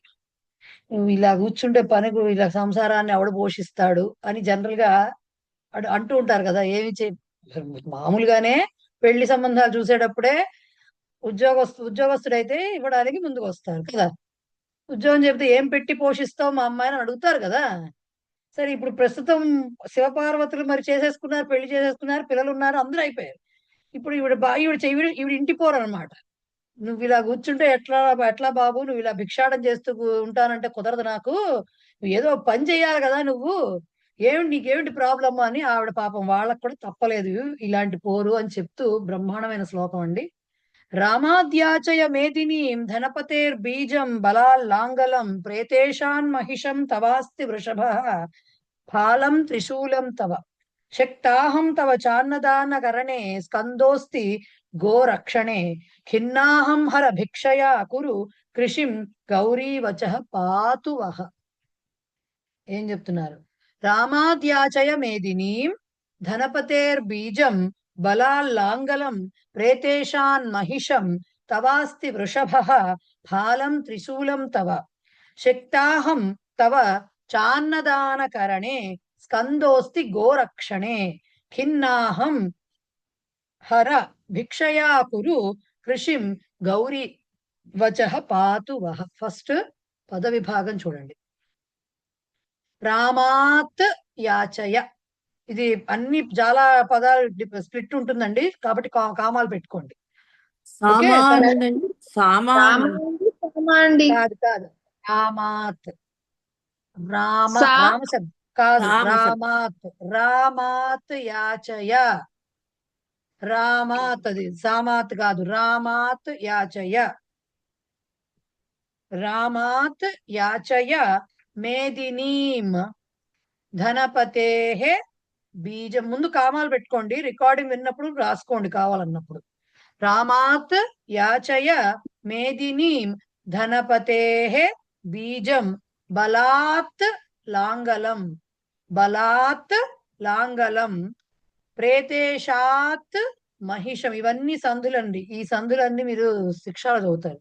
ప్రేతేషాత్ మహిషం తవ అస్తి వృషభః ఫాలం త్రిశూలం తవ శక్తా, శక్తా దీర్ఘము కామా అహం, శక్తా అహం తవ చ అన్నదానకరణే, అన్నదానకరణే. తర్వాత స్కందః అస్తి, స్కందః అస్తి గోరక్షణే. ఖిన్నా అహం, రెండు పదాలు, ఖిన్నా అహం సవర్ణ దీర్ఘ సంధే, ఇది కూడా శక్తాహం కూడా సవర్ణ దీర్ఘ సంధే. శక్తా అహం ఖిన్నా అహం హర భిక్షయా కురు, మిగతా అని విడిగానే ఉన్నాయి. కృషిం గౌరీవచ పాతు వహ. ఏం చెప్తున్నారట? నీ భిక్షాటంతో నాకు విసుగొచ్చేసింది, ఇక నువ్వు భిక్షాటన కుదరదు, నాకు చాలా ఇదిగా ఉంది, నువ్వు ఫ్యామిలీని ఎలా పోషిస్తావు, కాదు ఇలా కుదరదు నాకు అని చెప్తోంది ఆవిడే. ఉపాయ కరణేషు మంత్రి కదండి, మరి ఉపాయం కూడా చెప్తోంది ఆవిడ. ఏం చెప్తోంది? మేదినీం రామాత్ యాచయ, మేదిని అంటే భూమి, రామాత్ యాచయ రాముడు అంటే ఇక్కడ పరశురాముడు. పరశురాముడి స్టోరీ ఒక్క చిన్న పదంలో ఎంత అర్థం ఉందో చూడండి. పరశురాముడి స్టోరీ ఏంటండి? ఆయన 21 సార్లు క్షత్రియ వంశాన్ని నాశనం చేశాడు కదా, చంపేశాడు కదా అందరినీ. సో 21 మార్లు ఆయన ఇది చేసినప్పుడు వాళ్ళ ఒక రాజుని గెలిచావు, చంపావు అంటే అర్థం ఏంటి? ఆ భూమి నీదైనట్టే కదా, అంతే కదా అర్థము. ఒక రాజు ఇద్దరు రాజులకు యుద్ధం, 2 రాజ్యాల మధ్యలో యుద్ధం జరిగినప్పుడు ఒక రాజు చనిపోవడమో యుద్ధంలో లేకపోతే ఓడిపోవడమో జరిగితే గెలిచిన వాడిదే కదండి ఆ రాజ్యం అంతాను, దానికి సంబంధించిన భూమి అంతాను. మరి ఈయన 21 సార్లు చంపాడయ్యే, మరి ఈయన దగ్గర ఎంత భూమి ఉండాలి పరశురాముడు? కాబట్టి ఏం చెప్తోందిట? వ్యవసాయం చెయ్యి అని చెప్పడానికి ముందు భూమిని పరశురాముడి నుంచి తీసుకో, యాచయ అడుగు ఆయన్ని వెళ్ళి. భూమి నువ్వు అడిగితే ఎవడు కాదంటాడు? సాక్షాత్తు పరమశివుడు వచ్చి అడిగితే ఎవరు కాదంటారు? సో పరశురాముడి నుంచి భూమిని అడుగు అని చెప్పింది ఆవిడ. ఓకే, మేదినీం యాచయ. సరే భూమి వచ్చింది, భూమి వస్తే సరిపోయింది ఏంటండి? విత్తనాలు వేయాలిగా దాంట్లోకి. సో బీజం అంటే విత్తనాలని ధనపతేహే, ధనపతి అంటే ఎవరండి? ధనానికి అధిపతి ఎవరు? కుబేరుడు. సో కుబేరుడి నుంచి ధనం తీసుకుని విత్తనాలు తీసుకోవయ్యా నువ్వు, వాటితోటి ఇవి కొను, అంటారు విత్తనాలు కొను నాటడానికి, వ్యవసాయానికి కావాల్సినటువంటి సామాగ్రి కోసము. నెక్స్ట్ ఏం చెప్తున్నాడు? బలాత్ లాంగలం, లాంగలం అంటే నాగలి, లాంగలం అంటే నాగలి, హలం అన్నా కూడా నాగలే, లాంగలం అంటే కూడా నాగలి. సో బలాత్, ఇప్పుడు బలాత్ అంటే ఎవరు? బలరాముడు. బలరాముడిని ఏమంటారు? హలధరుడు అంటారు. నాగలి ఆయన ఆయుధం కదా. సో బలాత్, బలరాముడిని వెళ్ళి నాగలి తీసుకో, బలరాముడి నుంచి నాగలిని అడుగు. దున్నాలి కదండి మరి, ఇప్పుడంటే ట్రాక్టర్లు ఉన్నాయి, పాపం శివుడు పార్వతికి ట్రాక్టర్లు లేవు అప్పుడు, కాబట్టి దున్నడానికి నాగలిని అడుగు అని చెప్పింది. తర్వాత ఏంటి? ప్రేతేషాత్ మహిషం, భూమి వచ్చింది, విత్తనాలు అవి గట్రా తెచ్చుకున్నావు, నాగలి వచ్చింది దున్నడానికి, మరి నాగలికి కట్టడానికి ఎద్దు కావాలి కదా నాగలికి కట్టడానికి. మరి ఎద్దు ఎవరి దగ్గర ఉంటుంది? యమధర్మరాజు దగ్గర ఉంటుంది. యమధర్మరాజు వాహనం మహిష కదా. సో ఆ ఎద్దును అందుకని ప్రేతేషాద్, ప్రేతములకు ఈశుడు ఎవరు? యమధర్మరాజు. సో యముణ్ణి అడిగి మహిషం ఎద్దును తీసుకోవయ్యా దానికి కట్టడానికి, నాగలికి కట్టడానికి అని చెప్పింది. ఇంకా రెండు ఉండాలి కదా, కాడెడ్లు అంటారు కదా, నాగలి కాటికి రెండు ఉండాలి కదా. ఒకటి వృషభం, అక్కడ నా మహిషం అయింది, నీ దగ్గర నంది ఉందిగా, వృషభ తవాస్తి వృషభ, నీ దగ్గర నంది ఉంది కదా, దానికి అట్టు. ఏం చేస్తావు? అది ఊరికే తిని కూర్చుంటుందా ఏంటి? దానికి అట్టు. ఒకవైపు దాన్ని కట్టు, ఒకవైపు దీన్ని కట్టు చెప్పింది. ఇంకా ఏం చెప్తోంది? ఇప్పుడు కాడిని కట్టి వాటిని చేసి, మరి ఎవరికైనా ఐడియా ఉందో లేదో తెలియదు నాకు, ఉండొచ్చు పెద్దవాళ్ళకి. అవి కట్టిన తర్వాత అవి ఊడిపోకుండా పైకి ఒకటి ఇలా వేస్తారు, మేకు లాంటిది దిగేస్తారు కదా, దట్ ఈస్ కాల్డ్ త్రిశూలం. అంటే త్రిశూలం పాలం అంటారు, ఆ పాలం అంటారు అనమాట దాన్ని. ఇంత ఇంత ఏమంటారు, దాన్ని దిగేసేది ఉంటుంది చూసారా, ఆ మేకు లాంటిది ఏదైతే ఉంటుందో దాన్ని పాలం అంటారు. అంటే హలమునకు అగ్రభాగం, అది హలాగ్రం అనమాట. అంటే నాగలికి ముందు వైపు అలా ఉంటుంది అనమాట. సో దానికి నీ త్రిశూలం ఉందిగా, నాగలి దున్నడానికి పెట్టావు, అది ఊడిపోకుండా అప్పుడు సో దానికి త్రిశూలాన్ని పెట్టు, దిగేసావనుకో కదలదు, దున్నుతుంది చక్కగా.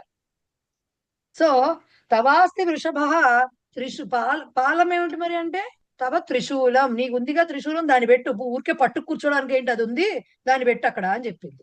ఇంకా అహం తవ అన్నదానకరణే శక్త, ఆవిడ పేరు ఏంటండి? అన్నపూర్ణాదేవి. మొన్నే అయింది కదా అవతారం, కాశీ అన్నపూర్ణాదేవి ఆవిడ. నేను నీకు అన్నం పెట్టడానికి నేను సమర్థురాలను. శక్త అంటే కేపబుల్, స్త్రీలింగం. శక్త అంటే అశక్త అనే మాట వినుంటారు, అశక్తుడను అని. అంటే అశక్త, ఇది అశక్త అనమాట, శక్త. సో నేను సమర్థురాలను నీకు అన్నం పెట్టడానికి, అంటే నీకు వంట నేను చేసుకున్నాను. పూర్వం రోజుల్లో పాత సినిమాలు, మన కృష్ణ, శోభన్ బాబు, ముల్లుకర్ర సినిమాలు ఉంటాయి చూసారు, దాంట్లో ఈ హీరోయిన్లు అందరూ బుట్టలో పెట్టుకుని తీసుకెళ్లేవాళ్ళు కదా భోజనం, వాళ్ళు పొలం పనులు చేస్తుంటే. ఆ టైప్ లో నేను నీకు అన్నం తీసుకురావడంలో, అన్నం పెట్టడంలో సమర్థురాలను అని చెప్తోంది. ఇంకా అదే కాకుండా స్కందోస్తి గోరక్షణే, ఇంకా ఆవులవి ఉన్నాయి కదా, వాటన్నిటికీ అవన్నీ ఉంటాయి. వ్యవసాయం అంటే మరి ఆవులు ఇవన్నీ ఉంటాయిగా.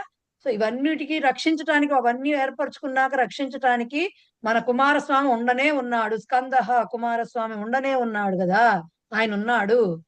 ఇన్ని చెప్పానయ్యా నీకు, ఎందుకు చెప్పింది ఆవిడ? హరా ఓ శివ,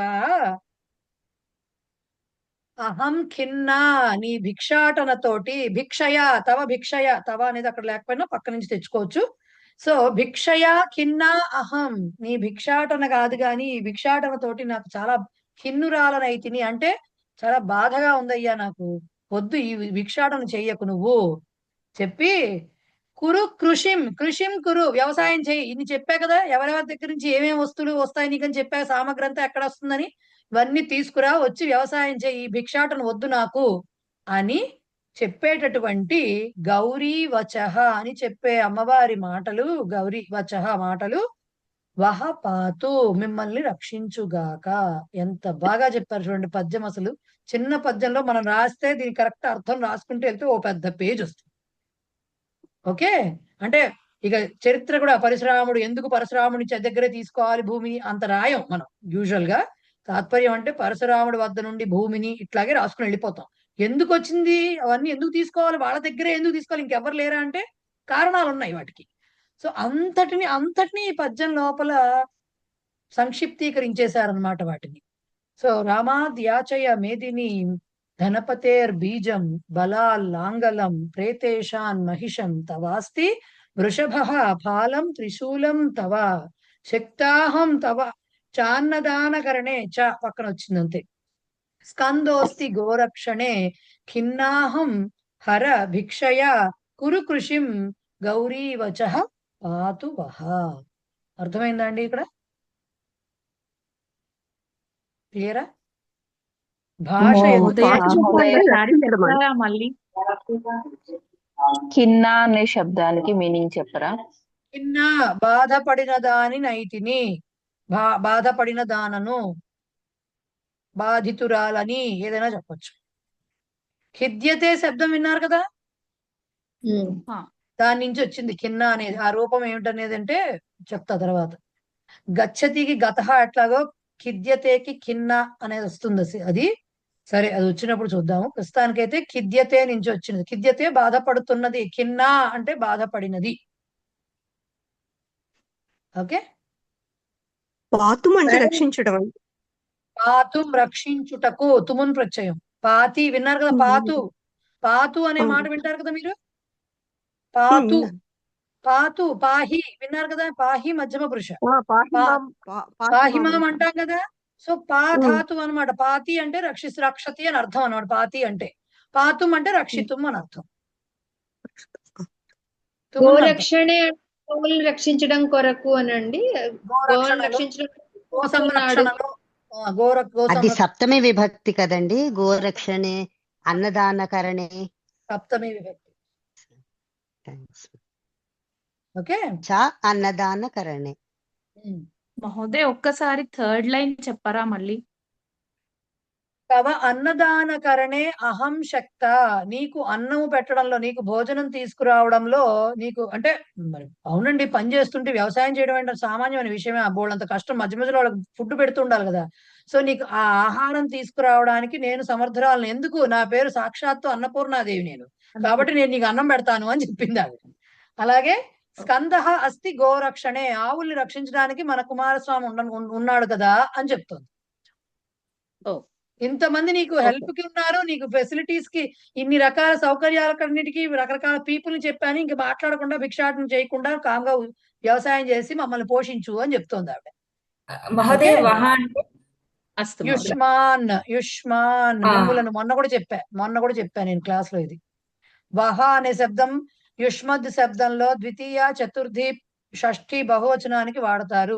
సందర్భాన్ని బట్టి దాని మీనింగ్ చెప్పుకుంటాం. ఇక్కడ యుష్మాన్ పాతు ద్వితీయ చెప్పుకోవాలి. మిమ్ములను రక్షించుగాక. లాస్ట్ లైన్ కూడా ఒకసారి చెప్పండి. హర ఓ శివ, భిక్షయా అహం ఖిన్న అని, భిక్షాటన చేత నేను బాధపడుతున్నాను. ఓకే, కాబట్టి కృషిం కురు వ్యవసాయమును చేయి అని చెప్పేటటువంటి గౌరీ వచః, గౌరీ పార్వతీదేవి మాటలు. వహ మిమ్ములను రక్షించుగాక, పాతు. Okay, clear? టైం ఎంత అయింది? ఇంకో టైం క్లియరా? రైట్. అదేవే ఇంట్లో ఉంటే ఆయన సాధించడానికి కాకపోతే ఆ వ్యవసాయం ఎందుకు మేడం? ఏమండి, భార్యాభర్తల మధ్యలో అట్లాంటివి మాట్లాడకూడదు. మనకి ఎలా రైట్లు ఉన్నాయో మన మొగుళ్ళని అనడానికి ఆవిడకి రైట్ ఉంది. ఆవిడకేం తక్కువైందా? ఆవిడ అంటుంది, ఆవిడ ఇష్టం, మనం ఎవరు మాట్లాడేందుకు మధ్యలో? అంతే కదా. ఎందుకు ఇప్పుడు మనం ఇంత వయసు వచ్చాకైనా సరే ఇప్పుడైనా గబుక్కున మన మదర్ ఫాదర్ వచ్చి ఎందుకే మీ ఆయన అట్లా అంటా అంటే, మా ఆయన నా ఇష్టం అంటావా? మనం ఎవరు అండి మాట్లాడడానికి? మనం ఎవరు అంటే జస్ట్ ఇవన్నీ చమత్కారంగా చెప్పుకునేవే కానీ నిజంగా వాళ్ళు అలా పోట్లాడుకుంటే అర్ధనారీశ్వర తత్వం ఎక్కడి నుంచి వస్తుందండి? తమాషాకి చెప్పుకోవడం, మనం అలాగే ఎంజాయ్ చేయాలి అంతే. ఇప్పుడు తెప్పి పడవచ్చు. ఇంకా పార్వతీదేవి వాళ్ళ ఆయన అంటే నేను అనకూడదా? మిమ్మల్ని అనొచ్చు. మనం ఫేవరబుల్ గా తీసుకోండి, మీకు ఎలా ఫేవర్ ఉంటుందో అలా తీసుకోండి. సింపుల్ కదా. ఏమన్నా అంటే ఈ శ్లోకం చెప్పండి, అర్థం కాదు, ఒక గంట క్లాస్ పీకొచ్చు చక్కగా కూర్చోబెట్టి. పాప సార్ మాత్రం ఫీల్ అవుతున్నారు, అమ్మాయ మా ఇంట్లో ఎవరు వింటలేదు మాట్లాడి. సరే, మీరు ఇలా ఎంకరేజ్ చేస్తే ఇంకా ఎక్కువ అవుతాయి కదండి. నేనేం చెయ్యను సార్, నేను ఊరికే తమాషాగా అంటున్నాను. అది ఆవిడ తమసిస్తున్నా. వచ్చేయండి మేడం మీరు కూడా క్లాస్ లోకి. రైట్, నెక్స్ట్ శ్లోకం చూడండి.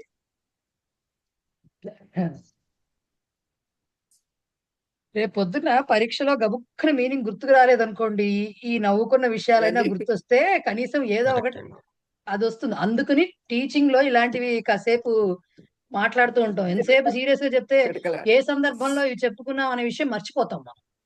కాసేపు నవ్వు వస్తుంది, ఓహో కరెక్టే కదా ఈ మాట అన్నప్పుడు ఇది గుర్తొస్తుంది, శ్లోకం చదివినప్పుడల్లా ఇది గుర్తొస్తుంది. ఎస్పెషల్లీ భర్తను తిట్టడం అంటే ఇంకొంచెం గుర్తొస్తుంది. హాస్యం మధ్య మధ్యలో ఉండాలి కదా మరి. సో నెక్స్ట్ సమస్యలో మనకు మొన్నట్లాగానే నతేన అని చదివాం కదా, కలిపి చదవాలి, విడగొట్టి చదవాలి, ఇలాంటివన్నీ ఉంటాయి. ఓకే, సో ఇప్పుడు శ్లోకం కూడా అట్లాంటిది. సడన్ గా చూస్తే మనకు అర్థం కాదు, ఇదేమిటి విపరీతార్థం వస్తుంది ఏమిటి అనిపిస్తుంది, బట్ యాక్చువల్ గా అండ్ అసమాపకంగా కూడా అనిపిస్తూ ఉంటుంది. చూడండి. ఆగత పాండవాః సర్వే దుర్యోధన సమీహయ తస్మై గాం సువర్ణం చ రత్నాని వివిధాని చ. ఓకే, ఆగత పాండవాః సర్వే దుర్యోధన సమీహయ తస్మై గాం సువర్ణం చ రత్నాని వివిధాని చ అని చెప్పారు. మామూలుగా చూసాం, ఆగత అంటే వచ్చాడు, పాండవాః అంటే పాండవులు, సర్వే అంటే అందరూ, దుర్యోధన సమీహయ అంటే దుర్యోధనుని వద్దకు, సమీపే అని అర్థం సమీహయ అంటే. ఓకే, వచ్చారు. తస్మై అతనికి, గాం అంటే గోవును, సువర్ణం బంగారమును, రత్నాని వివిధానిచ వివిధములైన రత్నములు. ఇంతే దాని మీనింగ్. దాంట్లో క్రియాపదం ఎక్కడుందో ఆగత అనేది మాత్రమే కనిపిస్తూ ఉంటుంది. కానీ ఏమిటి దీనికి అర్థం? పాండవులందరూ దుర్యోధనుడి వద్దకు రావడం ఏమిటి? ఏమంటారు, వాడికి వెళ్ళిపోయి కూర్చోబెట్టి నువ్వు రానాయన కూర్చో అని చెప్పి ఆవుని రత్నాలు మాణిక్యాలు లేకపోతే బంగారం ఇవన్నీ ఎందుకు ఇస్తున్నారు? ఇదంతా కూడా గందరగోళంగా ఉండేది. సో దీన్ని కరెక్ట్ గా ఎలా అర్థం, దీని సమస్యకి పరిష్కారం కూడా శ్లోకంలోనే ఉంది. ఏముంది?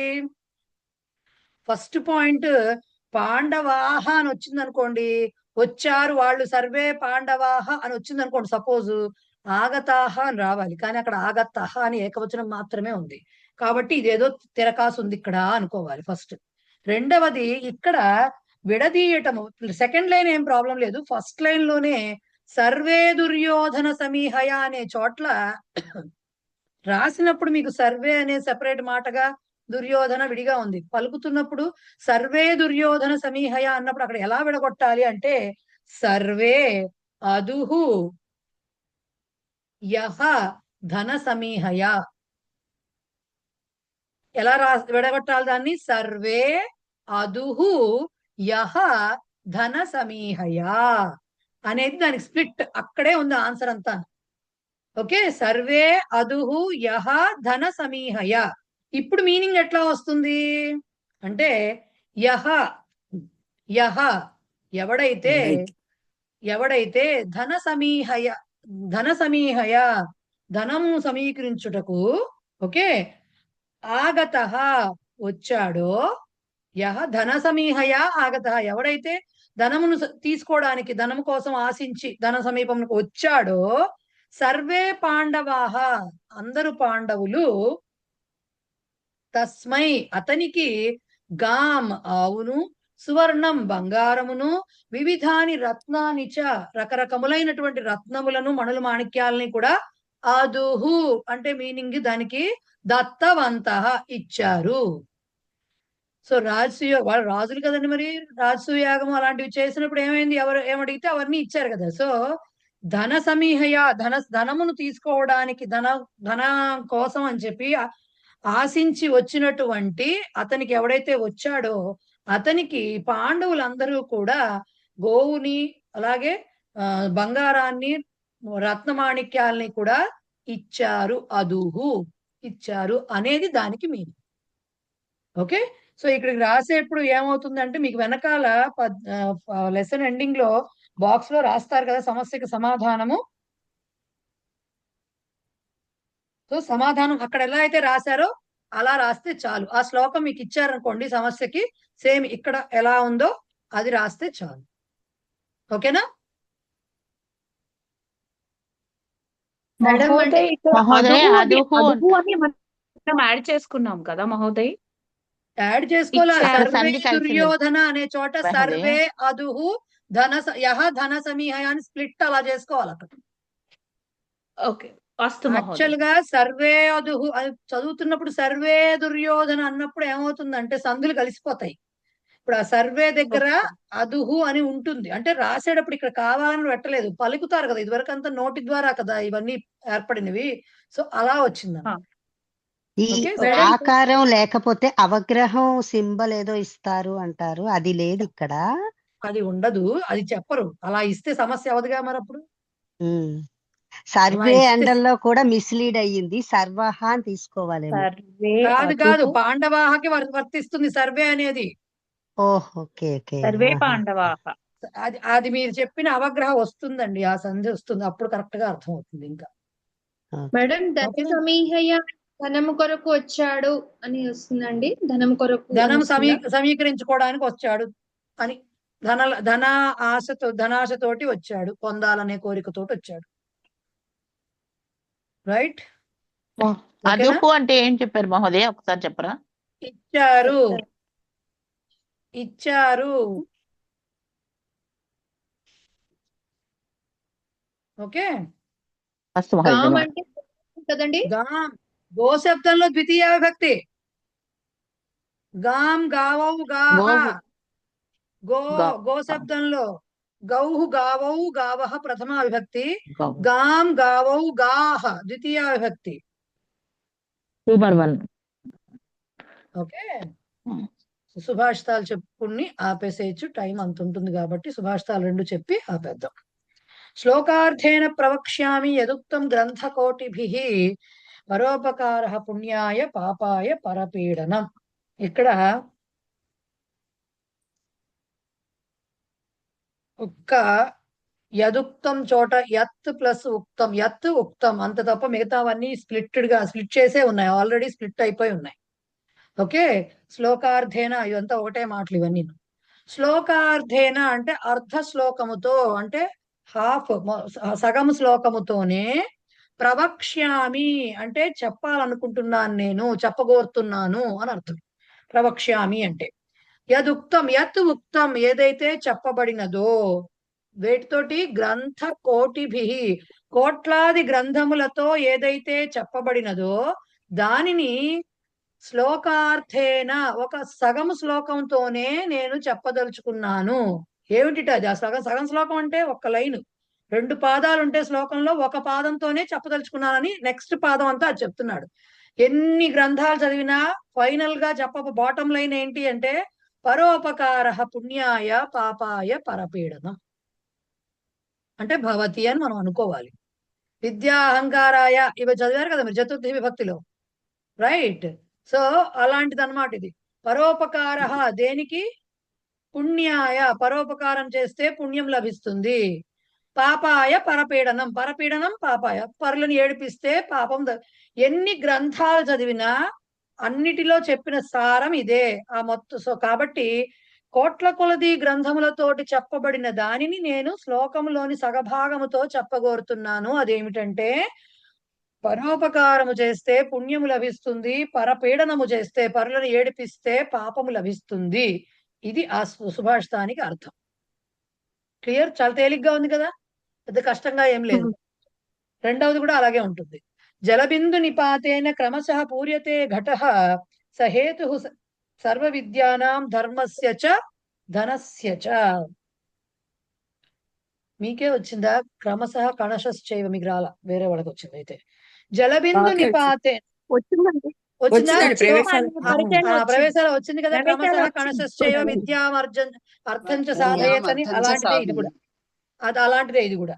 సో జలబిందు నిపాతేన ఒకటే పదం, క్రమశః పూర్యతే ఘటః సహ హేతు సర్వ విద్యానాం అన్ని సెపరేట్ అక్కడ ఇచ్చేసారు. ధర్మస్య చ ధనస్య చ ఒక చోటే ఉంది స్ప్లిట్. సహ అన్న చోట ఒక విసర్గ వస్తుంది అంతే. ఏం చెప్తున్నారు? జల బిందు నిపాతం, జలం అంటే నీరు, బిందు అంటే నీటి బిందువులు, నిపాతం అంటే పడటం, ఒక్కొక్క బొట్టే పడుతున్నట్టు. క్రమశః ఘటః పూర్యతే, ఘటము అంటే ఘట అంటే కుండ, పూర్యతే నింపబడుతున్నది. ఎట్లా? ఒక్కొక్క డ్రాపే పడుతూ నెమ్మదిగా క్రమశః క్రమేణ కుండ కాస్త నిండుతుంది. అంతే కదండి. ఒక్కొక్క డ్రాపు పెడుతున్నా మన ఇళ్లలో మనకు అలవాటే, ట్యాప్లు ఏవో లీక్ అవుతూ ఉంటాయి, లేకపోతే ఫిల్టర్ దగ్గర ఎక్కడో ఒక ఇది పెడతాం, కొంతసేపటి డ్రాప్ పడి నిండుతుంది అది మొత్తానికి, అది తీసేస్తాం అక్కడి నుంచి. సో అట్లాగా క్రమశః ఘటః పూర్యతే కేన జలబిందు నిపాతేన. ఓకే, ఒక్కొక్క బొట్టే పడుతూ ఉండగా నీటి బిందు ఒక్కొక్కటి పడుతున్నప్పుడు దాని పడటం ద్వారా నెమ్మదిగా క్రమేణా కుండ నింపబడుతుంది. అలాగే సహ హేతు, ఇదే కారణంట అన్నిటికి. ఏది హేతు? సర్వ విద్యానాం అన్ని విద్యలకి కూడా. ధర్మస్య ధనస్య చ, ధర్మ సంపాదన చెయ్యాలన్నా, ధర్మ మార్గంలో నడుచుకోవాలన్నా, పుణ్య సంపాదన పుణ్యార్జన చెయ్యాలన్నా, లేకపోతే ధనం సంపాదించాలన్నా కూడా ఒక్కసారే కోట్లు రావు కదండి. రూపాయి రూపాయి కూడబెడితేనే మీకు సంపద వస్తుంది, కూడుతుంది. అట్లాగే ఒక్కొక్క పుణ్యకార్యమే మన ఖాతాలో వేసుకుంటూ ఉంటే ఎప్పటికో మనం నెమ్మదిగా ఇది నిండుతుంది అన్నమాట. మన ఏమంటారు, మన లైఫ్ అయ్యే లోపల ఎప్పుడప్పుడు నెమ్మదిగా మన పుణ్య సంపాదన అనేది జరుగుతుంది. అది ఎలా అయితే కుండలో నీటి బిందువులు ఒక్కొక్కటి పడడం ద్వారా నెమ్మదిగా కుండ నిండుతుందో, ఒక్కొక్క మంచి పని మన పుణ్యాన్ని పెంచుతూ ఉంటుంది. దాచే ఒక్కొక్క రూపాయి ధనాన్ని పెంచుతూ ఉంటుంది. ఈ రకమైనటువంటి అన్ని విద్యలకి కూడా కారణము అది. ఓకే, అదే వాటిని చెప్పారు. ఇంకా రకరకాలుగా దాన్ని ఏమంటారు, అన్ని విద్యాలకు దాన్ని ఇంకా చాలా రాశారు. మీకు ఓపిక ఉంటే మొత్తం చదువుకుని మొత్తం రాసుకోవచ్చు కూర్చుని తాత్పర్యం. రైట్, ఇవాళకి నేను ఇక్కడ ఆపేస్తాను. ఎందుకంటే ఇంకా మిగిలింది మీకు అన్వయ క్రమం ఉంది, అనువాద పద్ధతి ఉంది, అండ్ దెన్ కొన్ని గుణసంధి ఉంది, దాని ఎక్సర్సైజ్లు, దీని ఎక్సర్సైజ్ నెక్స్ట్ క్లాస్ లో మండే పూర్తవుతుంది లెసన్. ఓకే, మండే కొంచెం పూర్తి చేసుకుంటే మళ్ళీ 4 రోజులు గ్యాప్ వస్తుంది. మండే కాదు, ట్యూస్డే. మీకేమో మండే అంట, వాళ్ళకేమో ఫ్రైడే అంట. ఏమిటో మొత్తాన్ని కన్ఫ్యూజ్ అవుతున్నా నేను. సో అందుకని ట్యూస్డే మీకు లెసన్ పూర్తవుతుంది. ఒక 5-10 నిమిషాలు అటు ఇటు అయినా లెసన్ పూర్తయిపోతుంది. సో 4 రోజులు గ్యాప్ వస్తుంది. ఆ తర్వాత నెక్స్ట్ ట్యూస్డే, కమింగ్ ట్యూస్డే, అప్పుడు మనం మళ్ళీ 4th లెసన్ స్టార్ట్ చేద్దాం. రైట్, ఏమైనా డౌట్స్ ఉంటే అడగచ్చు, లేదంటే క్లాస్ తోటేసుకోవడమే. ఏం లేవు కదా మహోదయ? ఒక చిన్న డౌట్. చెప్పండి. సుభాషితంలో ఫస్ట్ లైన్ శ్లోకార్థేన, శ్లోక అర్థేన అలా విడదీసుకున్నప్పుడు మీనింగ్ ఏమైనా మారుతుందా? శ్లోక అని విడదీయకూడదు, శ్లోక అర్థేన అంతే. అది దాన్ని సమస్త పదాలు అంటారు, దాంట్లో విభక్తులు ఉండవు అక్కడ. కాబట్టి శ్లోక అని ప్రాతిపదికమే ఉంటుంది. దాని గురించి 4th లెవెల్లో కానీ చదువుకోరు. శ్లోక అర్థేన అని విడగొట్టకూడదు దాన్ని. శ్లోకార్థేన అని మాత్రమే. శ్లోక ప్లస్ అర్థేన సవర్ణ దీర్ఘ సంధి. ఓకే, అంటే జనరల్లీ శ్లోక అనేది పుల్లింగంలో తీసుకుంటాం కదమ్మా. అదే అంటున్నా, సంధులు జరుగుతున్నప్పుడు, సంధి జరిగినప్పుడు ప్రతి చోట మీరు కంప్లీట్ పదం రాదు. సమస్త పదాలు వచ్చినప్పుడు అవి వేరుగా ఉంటాయి. సో అక్కడ విభక్తి కనపడదు మీకు. శ్లోకార్థం అనేది ఇప్పుడు అందుకనే అన్న, అక్కడ స్ప్లిట్ లేదు, సంధి జరుగుతుంది కానీ పదం వేరే పదం ఉండదు, ఒకటే పదం. ఓకే ఓకే, మీకు ఎగ్జాంపుల్ చెప్తాను నేను. పార్వతీశ అంటాము. పార్వతీశ అంటే ఎవరిని రిఫర్ చేస్తున్నాం? శివుణ్ణి రిఫర్ చేస్తున్నాం. రైట్, సో శివుణ్ణి ఇప్పుడు. కానీ పార్వతీశ అంటే మీనింగ్ ఏంటి? పార్వతి యొక్క ఈశుడు అని చెప్పటం. ఈశుడు. సో పార్వత్యాహ ఈశ అని చెప్పాలి, కానీ మనం పార్వతీశ అనే చెప్తున్నాము. సో దాన్ని సంధిగానే చూడాలి అక్కడ, పార్వతీ ప్లస్ ఈశ. మరి పార్వత్యాహ ఈశ ఎక్కడి నుంచి వచ్చిందండి? అది సమస్త పదాల్లో చెప్తానండి, అప్పటి వరకు చెప్పండి. ఓకే, కాంపౌండ్ సెంటెన్సెస్ అంటే సమాసాలు అవుతాయి అవి, అంతే కదా? Okay okay ma'am, thank you. ఇంకా ఓకే, పాడేసండి. ఏకతా మంత్రం, శాంతి మంత్రం పాడండి. పాడండి. యం వైదికా మంత్రదృశ పురాణా ఇంద్రం యమం మాతరిష్వానమాహుః వేదాంతినో నిర్వచనీయమేకం యం బ్రహ్మ శబ్దేన వినిర్దిశంతి శైవాయమీశం శివ ఇత్యవోచన్ యం వైష్ణవా విష్ణురితి స్తువంతి బుద్ధస్తతార్హన్నితి బౌద్ధ జైనాః సత్శ్రీయకాలేతి చ సిక్ఖసంతః శాస్తేతి కేచిత్ ప్రకృతిః కుమారః స్వామీతి మాతేతి పితేతి భక్త్యా యం ప్రార్థయంతే జగదీశితారం స ఏక ఏవా ప్రభురద్వితీయః.